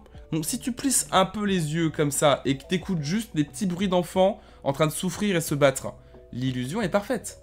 Moi j'ai fait un combat d'enfants il y a 2 semaines de ça, je peux vous dire que je voyais pas la différence avec l'animé. Vraiment. Je sens qu'il y a une des parties de ce que je viens de dire que je dois retirer au montage, mais je sais pas encore laquelle. En tout cas, le synopsis de Zatch Bell, puisque c'est le nom de l'animé, je l'ai même pas dit à voix haute, je crois, qui est également le nom du héros, le jeune garçon blond que vous voyez juste là, en gros pixels. L'histoire de Zatch Bell, c'est l'histoire de Zatch Bell, merci, qui débarque dans la chambre de Kiyomaru, un jeune adolescent surdoué qui s'ennuie dans sa vie de tous les jours au lycée. Non, vous n'avez jamais vu cet archétype de personnage, c'est totalement original. Et heureusement, ce bon Zatch Bell va changer sa vie à l'aide de son carnet rouge, puisque Kiyomaru va se rendre compte que en hurlant des sorts dans le livre rouge, qu'il peut lire dans le livre rouge, eh bien ça provoque des réactions chez Zatch et qui va balancer des attaques dignes d'un Pokémon légendaire, capable de ratatiner moultes adversaires, et notamment il va devoir ratatiner tous les autres enfants. Je crois que c'est une centaine d'enfants, il me semble qu'ils sont 100 catapultés sur la Terre, donc il va devoir ratatiner potentiellement les 99 autres enfants qui ont été balancés sur Terre avec un bouquin. Certains ont été trouvés par des humains, d'autres non. C'est ça aussi qui fait un petit peu le fun de la série, c'est la découverte de chaque situation d'enfants aliens. Genre, est-ce qu'ils ont trouvé un porteur, comment ils ont survécu, les règles spécifiques qui leur permettent de survivre dans ce monde, etc. etc.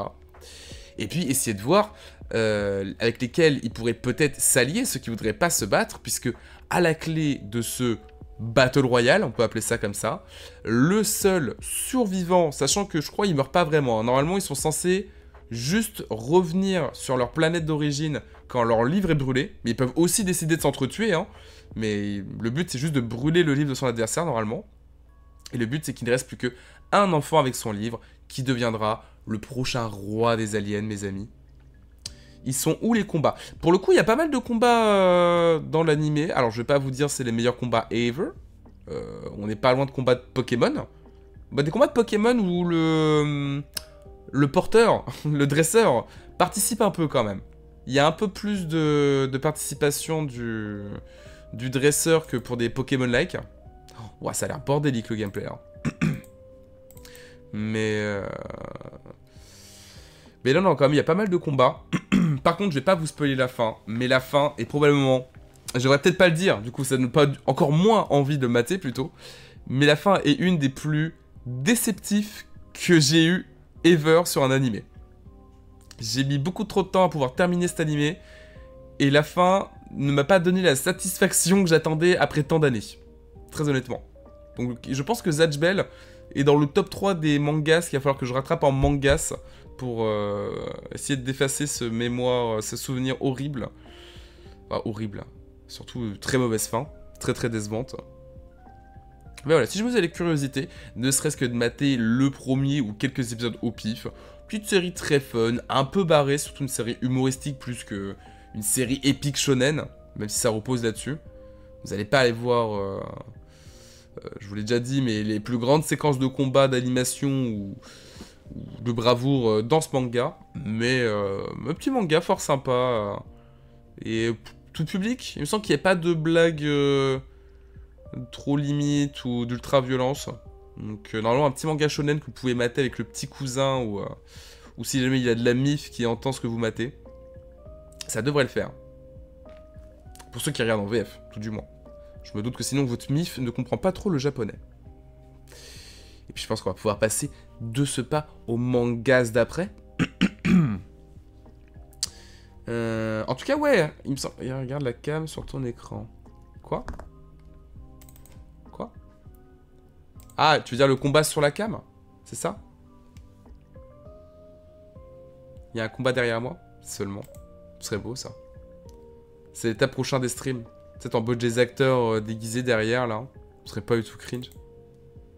Bon, alors qu'est-ce que c'est le prochain manga dont on va parler? Encore un truc un peu obscur. C'est vrai que là, c'était la première fois en 1h40 que je vous parlais d'un truc pas méga over connu que même votre grand-mère aurait pu vous dire. Je viens pour le combat si tu veux. Non, moi ça va aller, je suis pacifiste. Moi, je suis en team avec la charmante femme au bikini dont tu parlais tout à l'heure. On est dans la team pacifiste. Et on fait des combats d'enfants. C'est ça, mon Indo. Bref, à Naruto, dont on a parlé avant. Mais là, oui, non. On va parler encore une fois d'un manga tout aussi obscur que Zatch Bell. Il est petit, il est bleu, il est poilu. Il ne vient pas du manga à la base. Je suis... Non, des testicules ne comptent pas comme une réponse, Elwips. C'est vous les combats d'enfants? Mais à l'écran, c'est fou ça.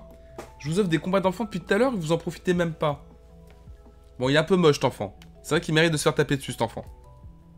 Autant tous les bébés sont moches, autant si tu restes moche en étant enfant, bon. Faut bien qu'on essaie de te taper dessus pour régler ça, quoi. Sur un malentendu, tu seras peut-être plus beau après.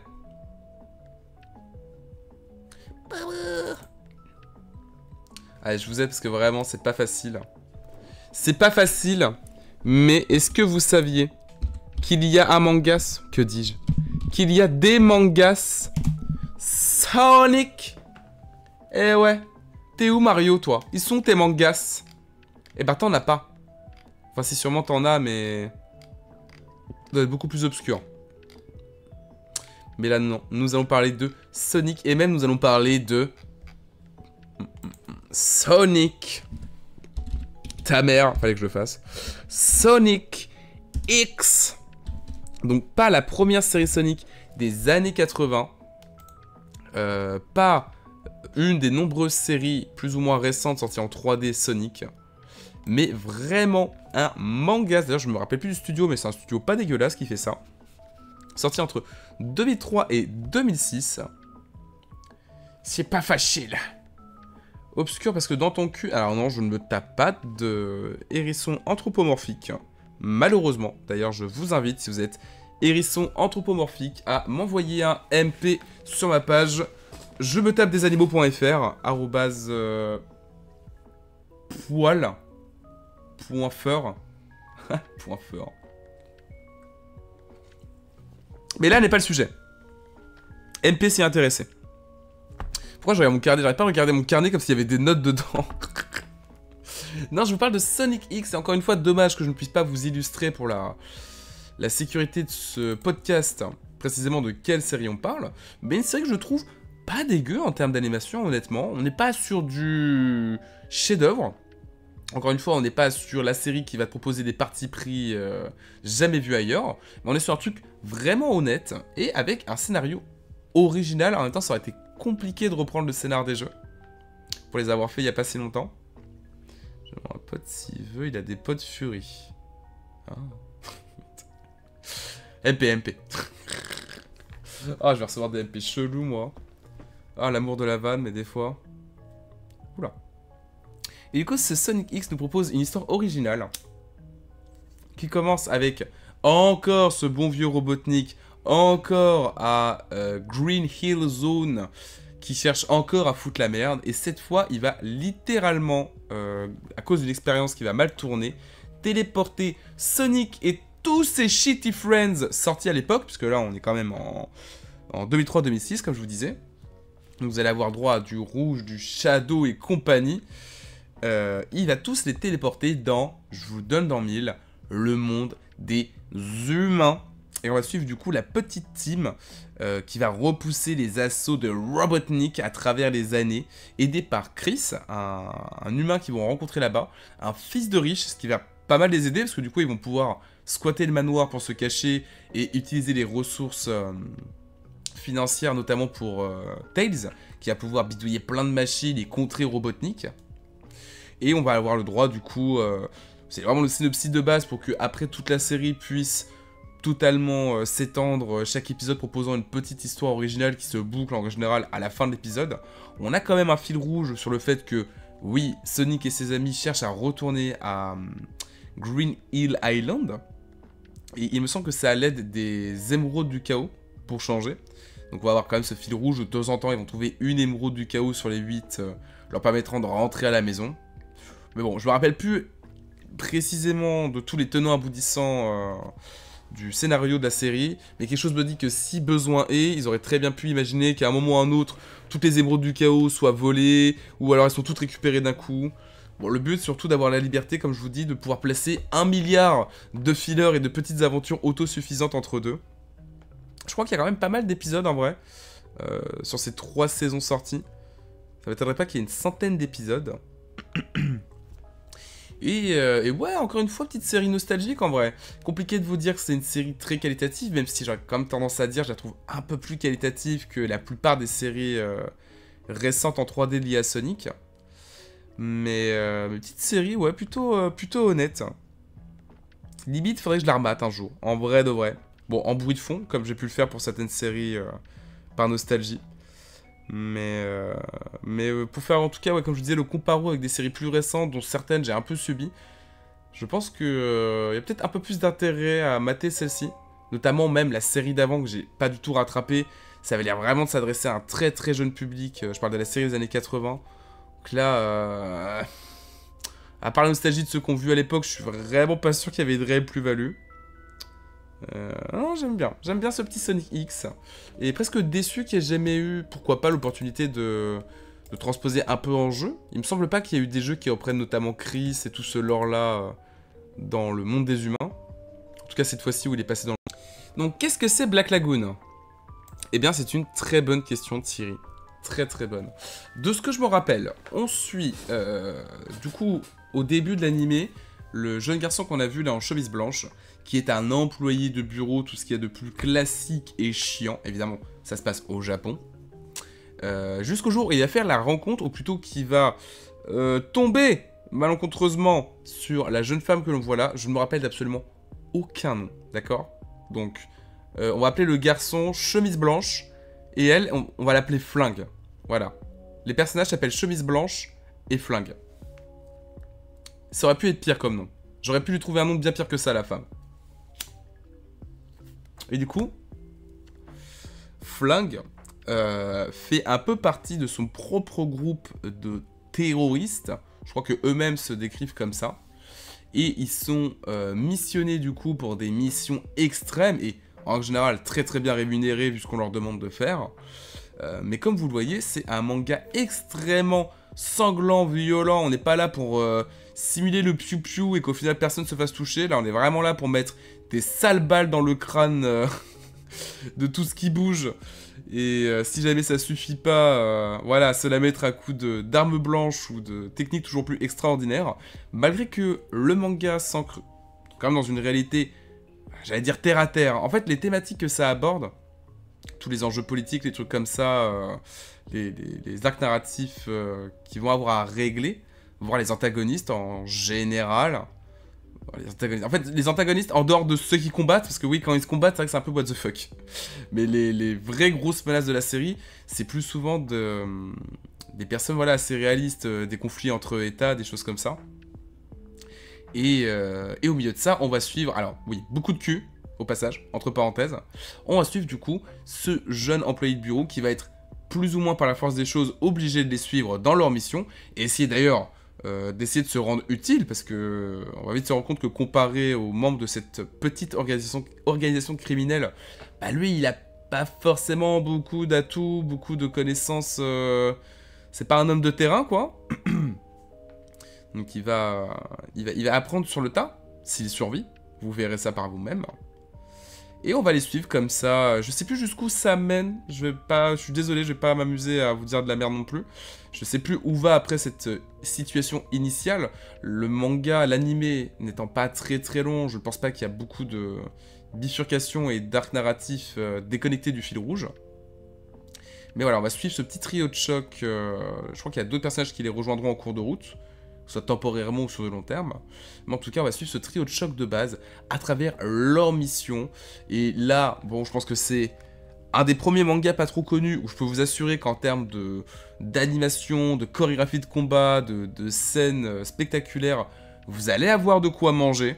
Là, vraiment, on s'amuse un peu plus. Il y a un peu plus d'originalité, de mise en scène et de trucs à vous décrocher la mâchoire. Et on n'en parlera pas aujourd'hui, mais je vous conseille également de retenir la jeune femme qu'on voit en tenue de soubrette depuis tout à l'heure, qui va... Ah, je sais pas si c'est celle-là, il y a peut-être plusieurs femmes en tenue de soubrette. Celle qui a des lunettes, qu'on a vu il y a très peu et qui revient rapidement assez souvent, là. Qui est un personnage secondaire, mais qui va avoir énormément d'importance et surtout beaucoup de popularité. Et on aura l'occasion de reparler de Black Lagoon via ce personnage-là. Je vous tease. Mais c'est en tout cas ouais, un animé que je vous conseille. Ah, là, c'est littéralement le générique. Je crois qu'il n'y a pas pire pour se faire strike. C'est un animé que je vous conseille vraiment, vraiment. Même là, cette fois, sans les mauvais arguments que j'ai pu dire pour One Piece, Naruto, tout ce qu'on a dit avant, ça n'a pas tant vieilli que ça. Si, forcément, c'est beaucoup moins beau et il y a beaucoup de codes des animés de cette époque-là. C'est pas du tout un animé qui a 20 ans d'avance. Mais c'est un animé qui a pas tant mal vieilli, dont en plus le propos et le tout restent assez intéressants pour voilà, accuser un petit peu le retard technique qu'il pourrait avoir aujourd'hui. Donc je vous le conseille. En plus c'est une série sur laquelle vous pouvez assez rapidement vous faire un avis. Ça fait partie de ce genre de série où au bout de 1 ou 2 épisodes, allez, on va se dire 3, ça fait comme ça 1 heure, l'équivalent d'un film. Si au bout de 3 épisodes, vous accrochez pas, vous faites chier ou ça vous parle pas plus que ça, autant pas continuer, la série reste à peu près sur cette même lancée sur tout le reste. Mais maintenant il y a moyen que ça vous plaise. Peut-être pas en tant que premier manga à conseiller, mais petite pépite pour ceux qui regardent pas beaucoup d'animés. Je pense qu'il n'y a pas tant que ça qui connaissent. Comme je vous disais au tout début pour présenter cet animé, je suis même surpris que au fur et à mesure des années, je me rends compte que c'est un animé assez populaire parmi la niche. Les niches. Pourquoi j'ai l'impression de parler de chien en disant ça? Mais voilà, je vous le conseille. Black Lagoon. Et on va pouvoir passer au manga suivant. L'espoir. Mais oui d'ailleurs, j'allais dire l'espoir de parler de 10 animés durant ce podcast revient, mais largement. Largement, en fait. On va passer à notre avant-dernier animé. Et j'ai pas cherché à speedrun, hein. C'est juste que, bah... Comme je m'en doutais, il y a quand même des animés où j'ai pas tant de mémoire que ça, ou pas de choses plus que ça à vous dire de mémoire. C'est le charme de ces podcasts. Full impro. Mais par contre, peut-être que pour le dernier manga, c'est un des mangas préférés aussi dont on va parler. Je sais pas si j'aurais beaucoup de choses à dire, mais il y a moyen. Il y a fort moyen. Et pareil, le 9e manga... c'est un manga de cœur, un manga de nostalgie, et un manga pas si connu que ça. Un peu comme Black Lagoon de niche, mais encore plus de niche. Je laisse un peu de suspense quand même, que diable. Par contre là c'est comme Black Lagoon. Hein. Si je trouve un jeu adapté de ce manga, c'est que je l'ai oublié et il faut que je teste ce jeu. Hein.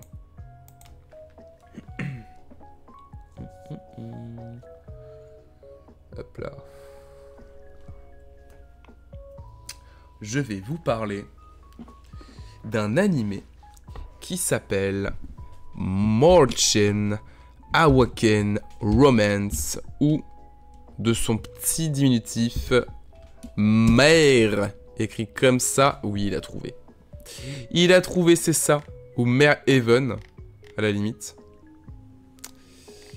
Au moins, vous avez quelques images pour ceux que peut-être ça pourrait rappeler des souvenirs, qu'il aurait lu ou vu il y a fort longtemps. Et est-ce que du coup, il y a un jeu vidéo? Il me semble qu'il y a un jeu vidéo sur DS ou sur GBA, je crois.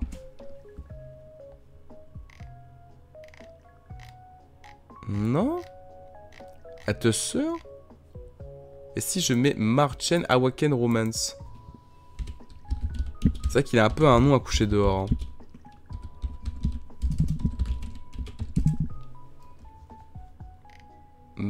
Mais oui, j'y ai joué à ce jeu. Il me semblait bien qu'il y avait un jeu qui est vraiment pas ouf. Mais il existe. Incroyable. Ah, il y a même un jeu sur PS2. Mais arrêtez. Ça va être trop bien sur PS2.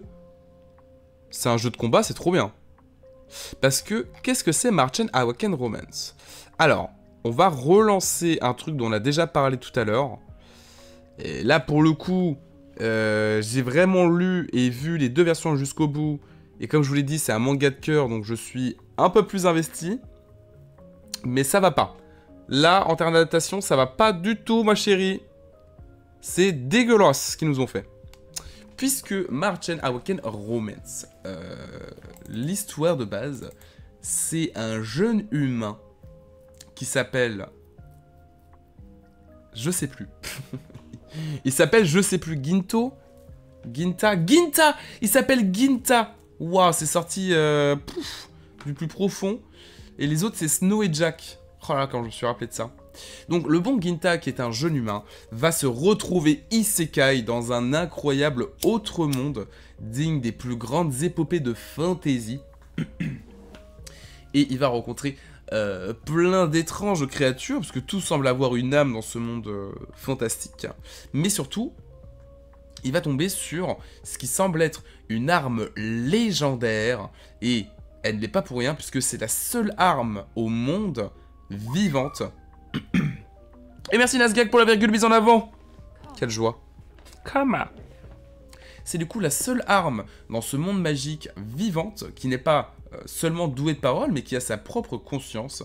Et cette arme, elle se nomme Babo. C'est le bilboquet que vous pouvez plus ou moins discerner dans les mains du protagoniste juste là, le fameux Ginta. Et du coup, armé de Babo, l'arme légendaire, il va tenter de sauver ce monde, puisqu'il va rapidement se rendre compte qu'il y a une terrible organisation qui sévit dans le monde de Marchen. Et il est arrivé au très bon moment, comme de par hasard, puisque... alors là, c'est un peu de mémoire ce que je vous dis, je pense que c'est un peu plus approximatif. Il y a un tournoi qui s'organise... je sais plus pourquoi, je sais plus comment. Alors c'est eux qui démarrent le tournoi, je crois que c'est un truc comme ça. C'est le fait que les méchants reviennent... Voilà, c'est ça, je me rappelle. C'est en fait une organisation de méchants qui reviennent à la vie tous les je sais pas combien de temps.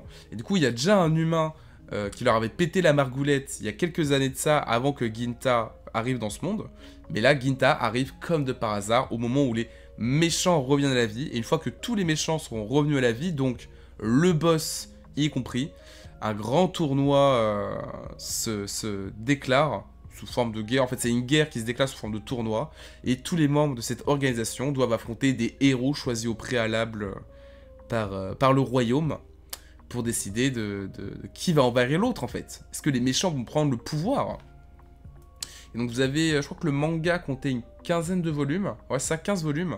Vous aviez, je crois, à peine 2 volumes, grand max 3, qui portaient sur les aventures de Ginta et son arrivée dans l'autre monde. Et après, jusqu'à la fin, c'était un enchaînement, un immense tournoi. Avec du coup, vu que tout le manga quasiment est purement et simplement un tournoi, vous avez plein merde, j'ai perdu le terme, mais d'alternatifs, hein. Vous avez plein de trucs qui varient au fur et à mesure que le combat, que le tournoi évolue. Et ce qui fait aussi un peu la spécificité de ce manga et qui le rend très sympa, peut-être pas original mais vraiment très sympa et fun à suivre, c'est que je vous ai dit Babo est une arme légendaire, et en fait tout le système d'armes et plus ou moins de magie dans ce monde va être lié à des accessoires qui sont représentés sous forme de bijoux. Donc ça peut être n'importe quoi, ça peut être, je crois que Babo c'est une bague à la base, qui se transforme du coup en bilboquet magique, demandez pas pourquoi, et qui n'a pas que ces pouvoirs là d'ailleurs, hein, je vous tease. Mais vous avez aussi, je sais pas, des boucles d'oreilles, des chouchous, enfin ce que vous voulez. Et du coup, chaque arme va avoir sa rareté, sa puissance, et en règle générale aussi son contre-coup. Parce que vous avez des objets parfois maudits qui vont avoir une puissance monumentale, mais qui donnent un contre-coup vraiment hardcore pour l'utilisateur. Et on va pouvoir découvrir pléthore de ces armes extrêmement originales ou fun, liées à plein de personnages tout aussi fantasques, parce que c'est l'avantage du tournoi. C'est que du coup des fois on va nous balancer des méchants qui sont là que pour un combat, même ça arrive très souvent qu'il y a des méchants qui sont là que pour un combat, mais ça permet de pousser les potards de leur personnalité au maximum et d'avoir des méchants très fantasques, très variés, avec des capacités très what the fuck parfois. Donc là-dessus le manga était vraiment génial, et je l'ai pourtant déjà beaucoup trop lu étant enfant, mais si j'ai l'occasion je le relirai bien d'une traite, je me prendrai bien toute une après-midi pour le relire d'un coup. Malheureusement, j'ai pris autant de temps pour parler du manga. L'animé n'est pas du tout à la hauteur. L'animé va tout simplement charcuter le manga. C'est-à-dire que de souvenirs, parce que je l'ai vu il y a un moment, et en plus il n'est pas facile à trouver en intégralité, mais de souvenirs, on va rallonger un petit peu la sauce sur le début, en profiter pour glisser des fillers qui ne servent à rien. Je trouve même quand le tournoi commence, ils rajoutent des fillers également. Et, puisque c'est vrai que rajouter des trucs qui ne sont pas dans le manga de base, c'est pas assez, ils ont eu l'excellente idée de tout simplement cut des combats du manga de base. Donc au début c'est mignon, ils commencent à cut des combats au pif comme ça, parfois des combats méga importants, parfois des combats dont on va te parler alors que tu les vois pas, des choses comme ça. Puis après ils ont la flemme, donc je crois que t'as carrément un espèce de time skip en fait. Je crois que c'est ça, t'as un délire, faut vraiment que je remate si je peux. Mais il y a un moment ils ont fait fuck, là on est au tome 7 du manga, bah dans l'animé on va passer 3-4 volumes et on va passer directement à la fin, faire un petit moment dans l'épisode en mode oh Ginta et ses amis enchaînèrent les combats, tout était rude, lui a gagné, lui a perdu, lui a gagné, lui a perdu, allez hop la fin. Et la fin, pareil, ils nous ont fait un espèce de melting pot de ce qu'était la fin de base, en raccourcissant, en faisant accélérer, enfin, c'était incompréhensible, inintéressant, et on a perdu tout le côté sympa, un peu original du manga de base, de son format de base avec ce tournoi sans fin, pour avoir un truc indigeste et incompréhensible. Donc un énorme gâchis pour un manga pourtant qui aurait pas demandé pas tant de saisons que ça en vrai.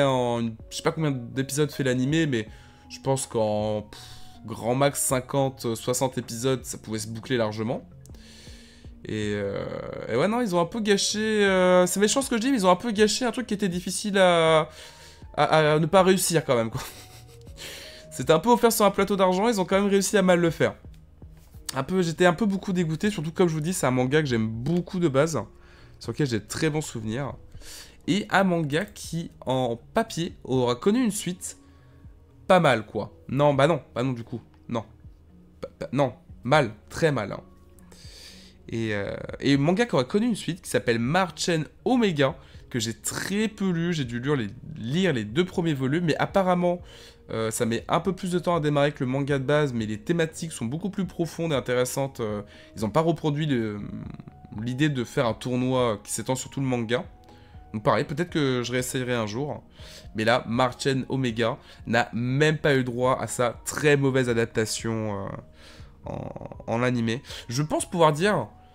Encore une fois, c'était pas un manga incroyable, je suis pas en train de dire voilà Shadow ou quoi que ce soit, mais je pense quand même que la très très mauvaise qualité de l'animé a un peu tué dans l'œuf un potentiel succès.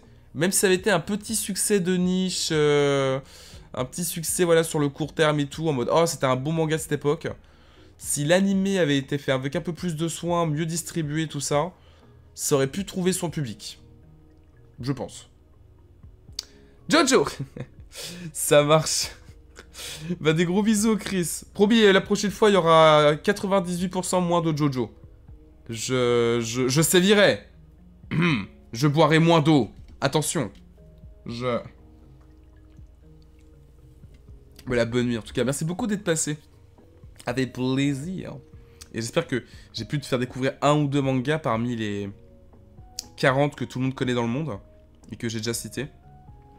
Et aussi, ça concerne le prochain et dernier manga animé dont on va parler pour ce soir.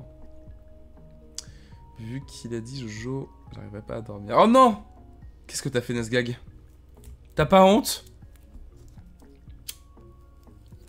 Bon. Est-ce que, à votre avis, est-ce que vous pourriez deviner c'est quoi ce fameux dernier animé dont on pourrait parler? Alors, qu'est-ce que c'est Death Note? Eh bien, Death Note c'est bien, au moins c'est accurate. Et je peux fermer mon carnet, puisque c'est le dernier animé dont on parle. Putain, le jeu qu'ils sont en train de nous montrer est tellement génial, mais là n'est pas le sujet. Mais qu'est-ce qu'il est bien, ce jeu qu'ils sont en train de nous montrer. Death Note, c'est tout simplement un principe très simple. Vous prenez un carnet comme celui-ci. Vous marquez le nom de quelqu'un que vous aimez pas trop, je sais pas... ce camarade de classe qui a pris la dernière partie de hachis parmentier à la cantine. Ou ce collègue... qui a cassé la machine à café. Voilà, vous prenez son nom, son prénom, vous le notez dans le carnet. Si vous avez la flemme, vous notez vraiment juste que le nom et le prénom. Et dans les 30 secondes qui suivent, vous allez avoir un poids qui va quitter votre vie définitivement. Ça s'appelle un meurtre. Oui, vous pouvez tuer des gens avec le Death Note. Et oui, je sais, le nom portait la confusion, on s'attendait pas à ça, mais si, c'est un carnet qui tue. Et pas n'importe quel carnet, puisque si le cher Light Yagami... un jeune étudiant surdoué, bon vous avez compris le stéréotype, lycéen, qui va tomber dessus, va vite se rendre compte qu'il y a un peu plus que ça comme règle spécifique liée au carnet.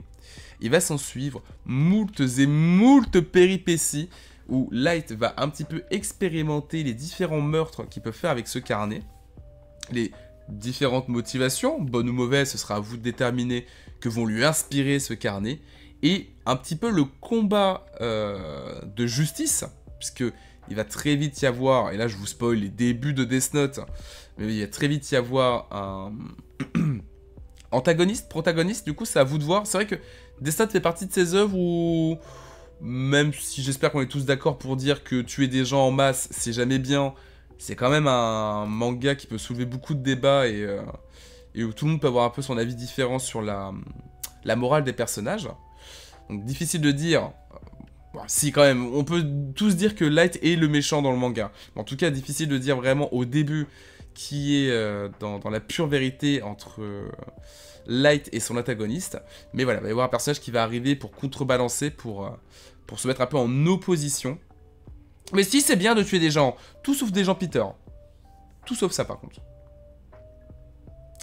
Mais manga, juste... incroyable en fait. Là c'est compliqué parce que j'imagine parler à des gens, comme toutes les fois où je conseille Death Note à des gens qui n'ont jamais vu de manga auparavant, comment tu donnes envie à quelqu'un de lire Death Note?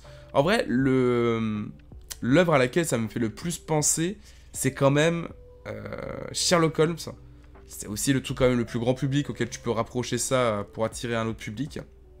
Tu vas très rapidement après la découverte du pouvoir du Death Note et de quelques péripéties pour mieux comprendre ses spécificités, et croyez-moi, il y en a beaucoup des spécificités liées au Death Note, on va vraiment entrer dans un jeu un peu comme peut y avoir entre Sherlock et Moriarty. Sauf que là, au lieu que ce soit une espèce de jeu où Moriarty va tendre des pièges, tester un petit peu le côté humain en opposition avec la logique froide et incalculable de Sherlock, là c'est tout le côté justice qui est remis en question.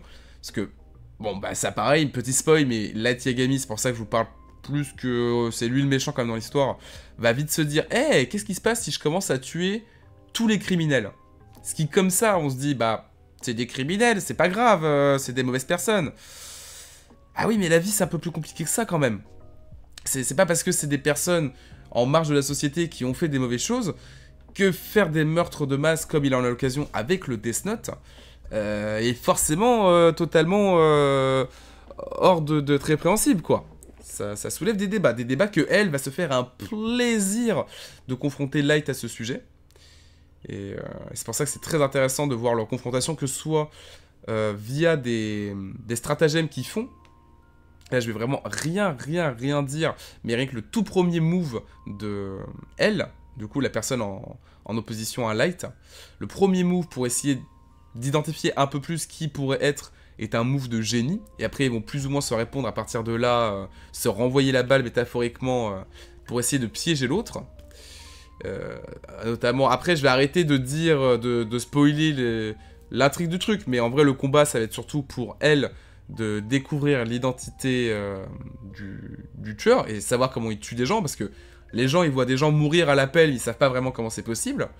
Et pour Light Yagami, le but, ça va être de trouver le prénom et le nom de elle, afin de pouvoir le tuer avec le Death Note le plus discrètement possible. Et si ça vous paraît facile, lisez le manga, parce que vous allez vite vous rendre compte que elle, c'est pas n'importe quel gaillard. Si elle est le Sherlock de Death Note, eh ben c'est un très bon Sherlock, mes amis. C'était pas un Sherlock qui ne rend pas hommage à son inspiration de base, hein. Bien au contraire. C'est pas vraiment ça qui fait de lui un méchant clair et net. Mais c'est même pas vraiment... Mais là, ça rejoint tous les incroyables débats qu'on peut se faire sur Death Note. Et croyez-moi, il y a de quoi motiver beaucoup de soirées entre potes. C'est même pas vraiment Light qui est méchant ou qui est un antagoniste, en vrai de vrai.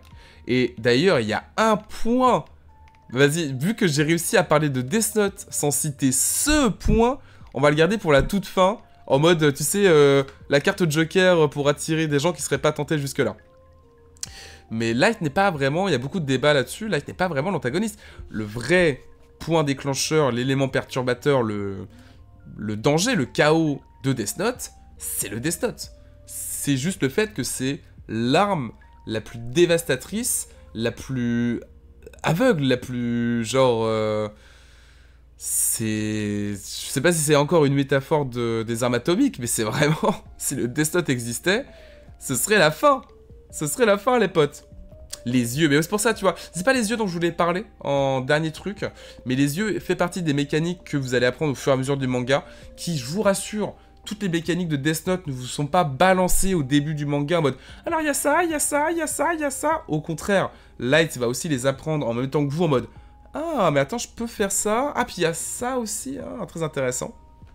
Alors, je pensais encore à autre chose que j'ai réussi à pas citer, c'est assez balèze. Mais avant de parler de cette chose-là, qui est mon ultime argument, je vais aussi vous parler d'une pseudo-suite de Death Note. On voit rapidement là une petite image. Qui est en fait juste un chapitre bonus, un chapitre un peu plus long qu'un chapitre classique. Bon, on va s'arrêter là sur les spoils sur le Death Note classique. Et si jamais, là, du coup, je m'adresse à ceux qui ont lu le manga ou vu l'animé de base, on va pas parler forcément de l'animé spécifiquement, je pense... Ah si, j'ai quand même un truc à dire sur l'animé après. Je suis obligé de parler d'un truc sur l'animé avant qu'on ferme cette présentation de Death Note, parce que sinon je m'en voudrais toute ma vie si j'en parle pas. Mais du coup, ouais, je vous conseille pour ceux qui ne l'auraient pas vu, de lire ce petit chapitre bonus, qui est un peu un what if. Il me semble qu'il est canon, il se passe après Death Note du coup, et c'est un what if, et ben c'était pas Light qui récupérait le Death Note. Qu'est-ce qui se passe si c'est un autre gamin qui trouve le Death Note? Et surtout, que ce gamin ne cède pas à l'appel meurtrier, qui est la première chose que semble logique à faire avec ce Death Note. Parce qu'on dit quand même que t'as un carnet qui peut tuer quelqu'un juste en écrivant son nom. Tu te doutes que c'est pas pour faire des origamis. Mais lui, justement, il va réussir à montrer, ce qui est une très bonne critique de ceux qui disent oui, c'est le Death Note. Enfin, je vous ai dit juste avant surtout le Death Note, mais en fait, c'est même pas que le Death Note manipule Light. C'est juste que le Death Note est une telle tentation, est un tel pouvoir qu'il altère ce qui pourrait être un petit problème psychologique chez quelqu'un. Il va le transformer en le prochain H, quoi. Mais lui, pour le coup, c'est une personne tout à fait équilibrée qui va trouver le Death Note et il va en faire une utilisation géniale. Juste, je vous dis juste ça, il va en faire une utilisation parfaite et il va montrer que ce n'est pas l'arme, le danger, c'est celui qui l'utilise. Ça y est, c'est reparti sur Jojo, j'avais même pas vu. Et du coup, le petit point que j'ai réussi à ne pas citer jusque-là, et franchement, j'aurais voulu le faire exprès, j'aurais pas réussi. Sachez qu'en plus de cet incroyable carnet de la mort que récupère Light et, pourquoi pas, d'autres possesseurs, qui sait, eh bien vous avez droit à un joyeux petit dieu de la mort. Et quand je dis petit, oh, je pense qu'on l'a vu, on l'a rapidement vu. Voilà, c'est plutôt le mec que t'as ramené de Festoche Metal et qui s'est habillé en conséquence. Que le petit démon kawaii qui traîne sur ton épaule. On est plus proche de Jean-Kevin, 36 ans, cosplayé, que du petit démon tout kawaii. Avec tout l'amour que j'ai pour Jean-Kevin, bien évidemment.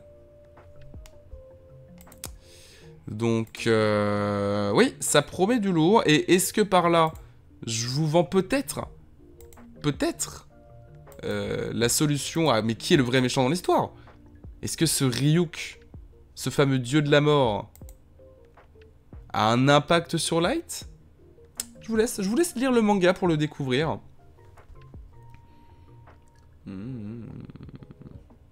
Mais avant qu'on termine sur Death Note, qui est un des meilleurs mangas ever, il faut quand même que je vous parle d'un truc sur lequel je suis pas du tout d'accord. Pas du tout d'accord. Encore plus pour un monument pareil. Qu'est-ce que c'est que cette fin en animé? Et là, je me doute qu'il y en a beaucoup peut-être qui n'ont pas lu le manga. Ou alors qui se rappellent pas précisément de la fin de l'animé. Mais je parle de la toute fin, là. Je parle de... Ah oui, mais alors du coup... Ok, donc là, on va spoiler la fin de Death Note. Si vous n'avez pas lu ou vu Death Note, je vous en supplie, barrez-vous. Pitié. S'il vous plaît. Ok. Et du coup... Enfin, revenez dans 2 minutes. Et merde, j'aurais dû dire le revenez dans 2 minutes avant. C'est pas grave. Du coup, la toute fin de Death Note, c'est Light qui se fait exposer au grand jour par l'héritier de elle, Nier, et sa réaction quand il sera vraiment mis au bout du mur après que tous ses stratagèmes soient tombés les uns après les autres, ça va être de supplier Ryuk de tuer lui-même, donc de marquer lui-même dans le carnet le nom de Nier et de tous les autres qui sont présents dans la salle. Ça, c'est également dans le manga. Il n'y a pas de souci. Le problème, c'est que... Attends, d'ailleurs, je sais même pas si c'est dans le manga. Si, je crois que c'est dans le manga également. Le problème, c'est que...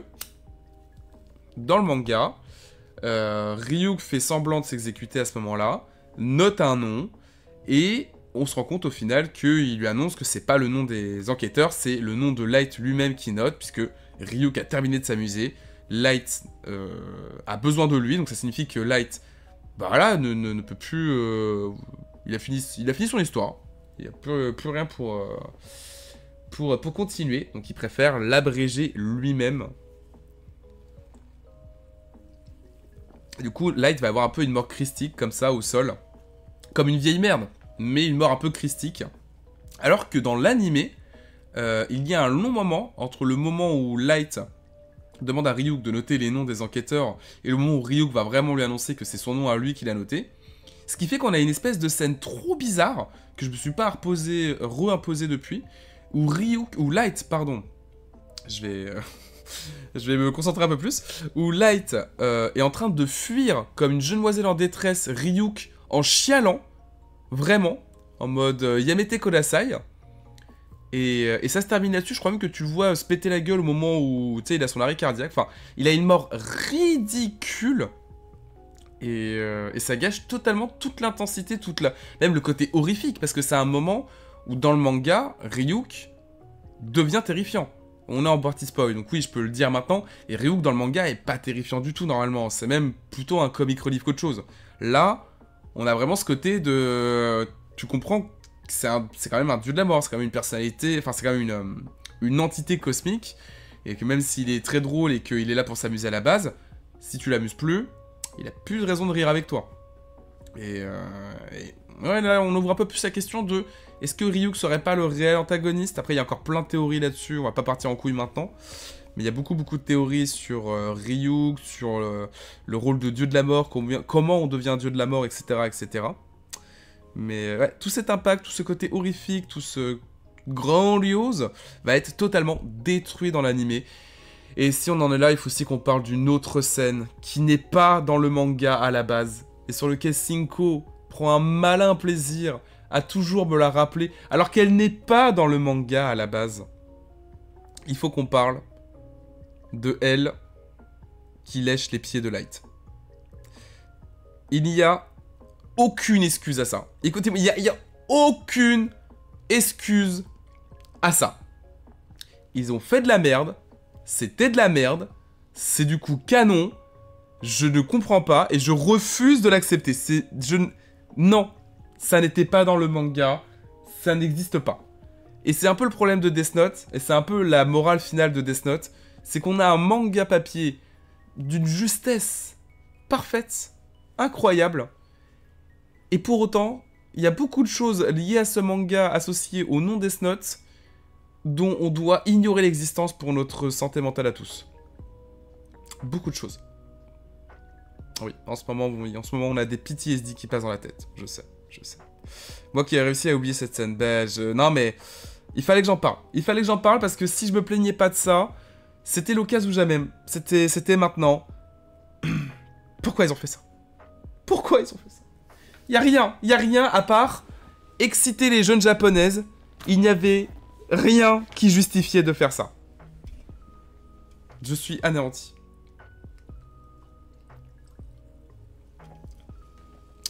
Et voilà.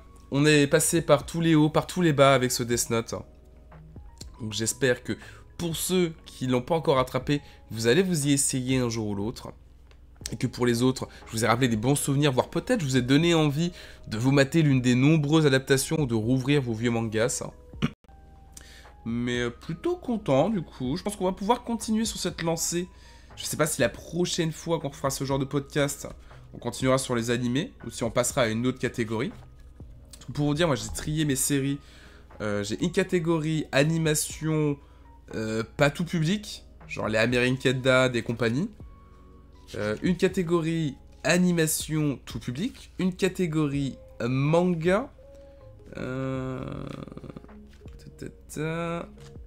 crois que j'ai horreur. Fantastique. Et c'est quoi la dernière? Je sais plus comment je l'ai appelée. Sitcom. Ah ouais, sitcom, c'est un peu melting pot quand même. Donc peut-être qu'on ira piocher dans d'autres catégories. Peut-être qu'on terminera avant les animés. Et vu qu'il y en a 50, on n'est pas prêt d'en voir le bout.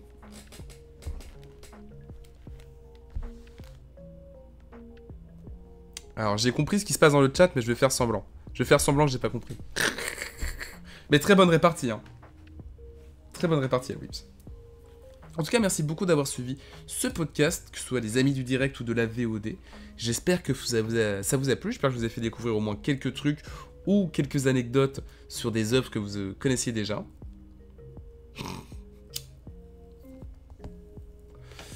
La prochaine fois, on aura plein de belles choses, même si on part sur les animés, comme je disais. Allez, je vous tease la prochaine fois, on commencera par parler de Bleach. Et on va reparler de pas mal d'animés dont on a déjà parlé aujourd'hui, que ce soit des spin-offs ou des séries qu'on avait évoquées, ou des suites. Pas mal en vrai. Ouh, je vois même un petit bel... Ouais, je vois pas mal de trucs. À mon avis, on repartira sur les animés la prochaine fois. Donc, des gros bisous YouTube. mangez plus de mangas. Et vous ferez des caca japonais? Non, je sais pas, j'ai pas... C'est bien pour ça qu'on fait plus de morale et que j'ai une phrase de fin, parce que c'est trop compliqué. Oh mon dieu. Vite, coupez les studios. On coupe.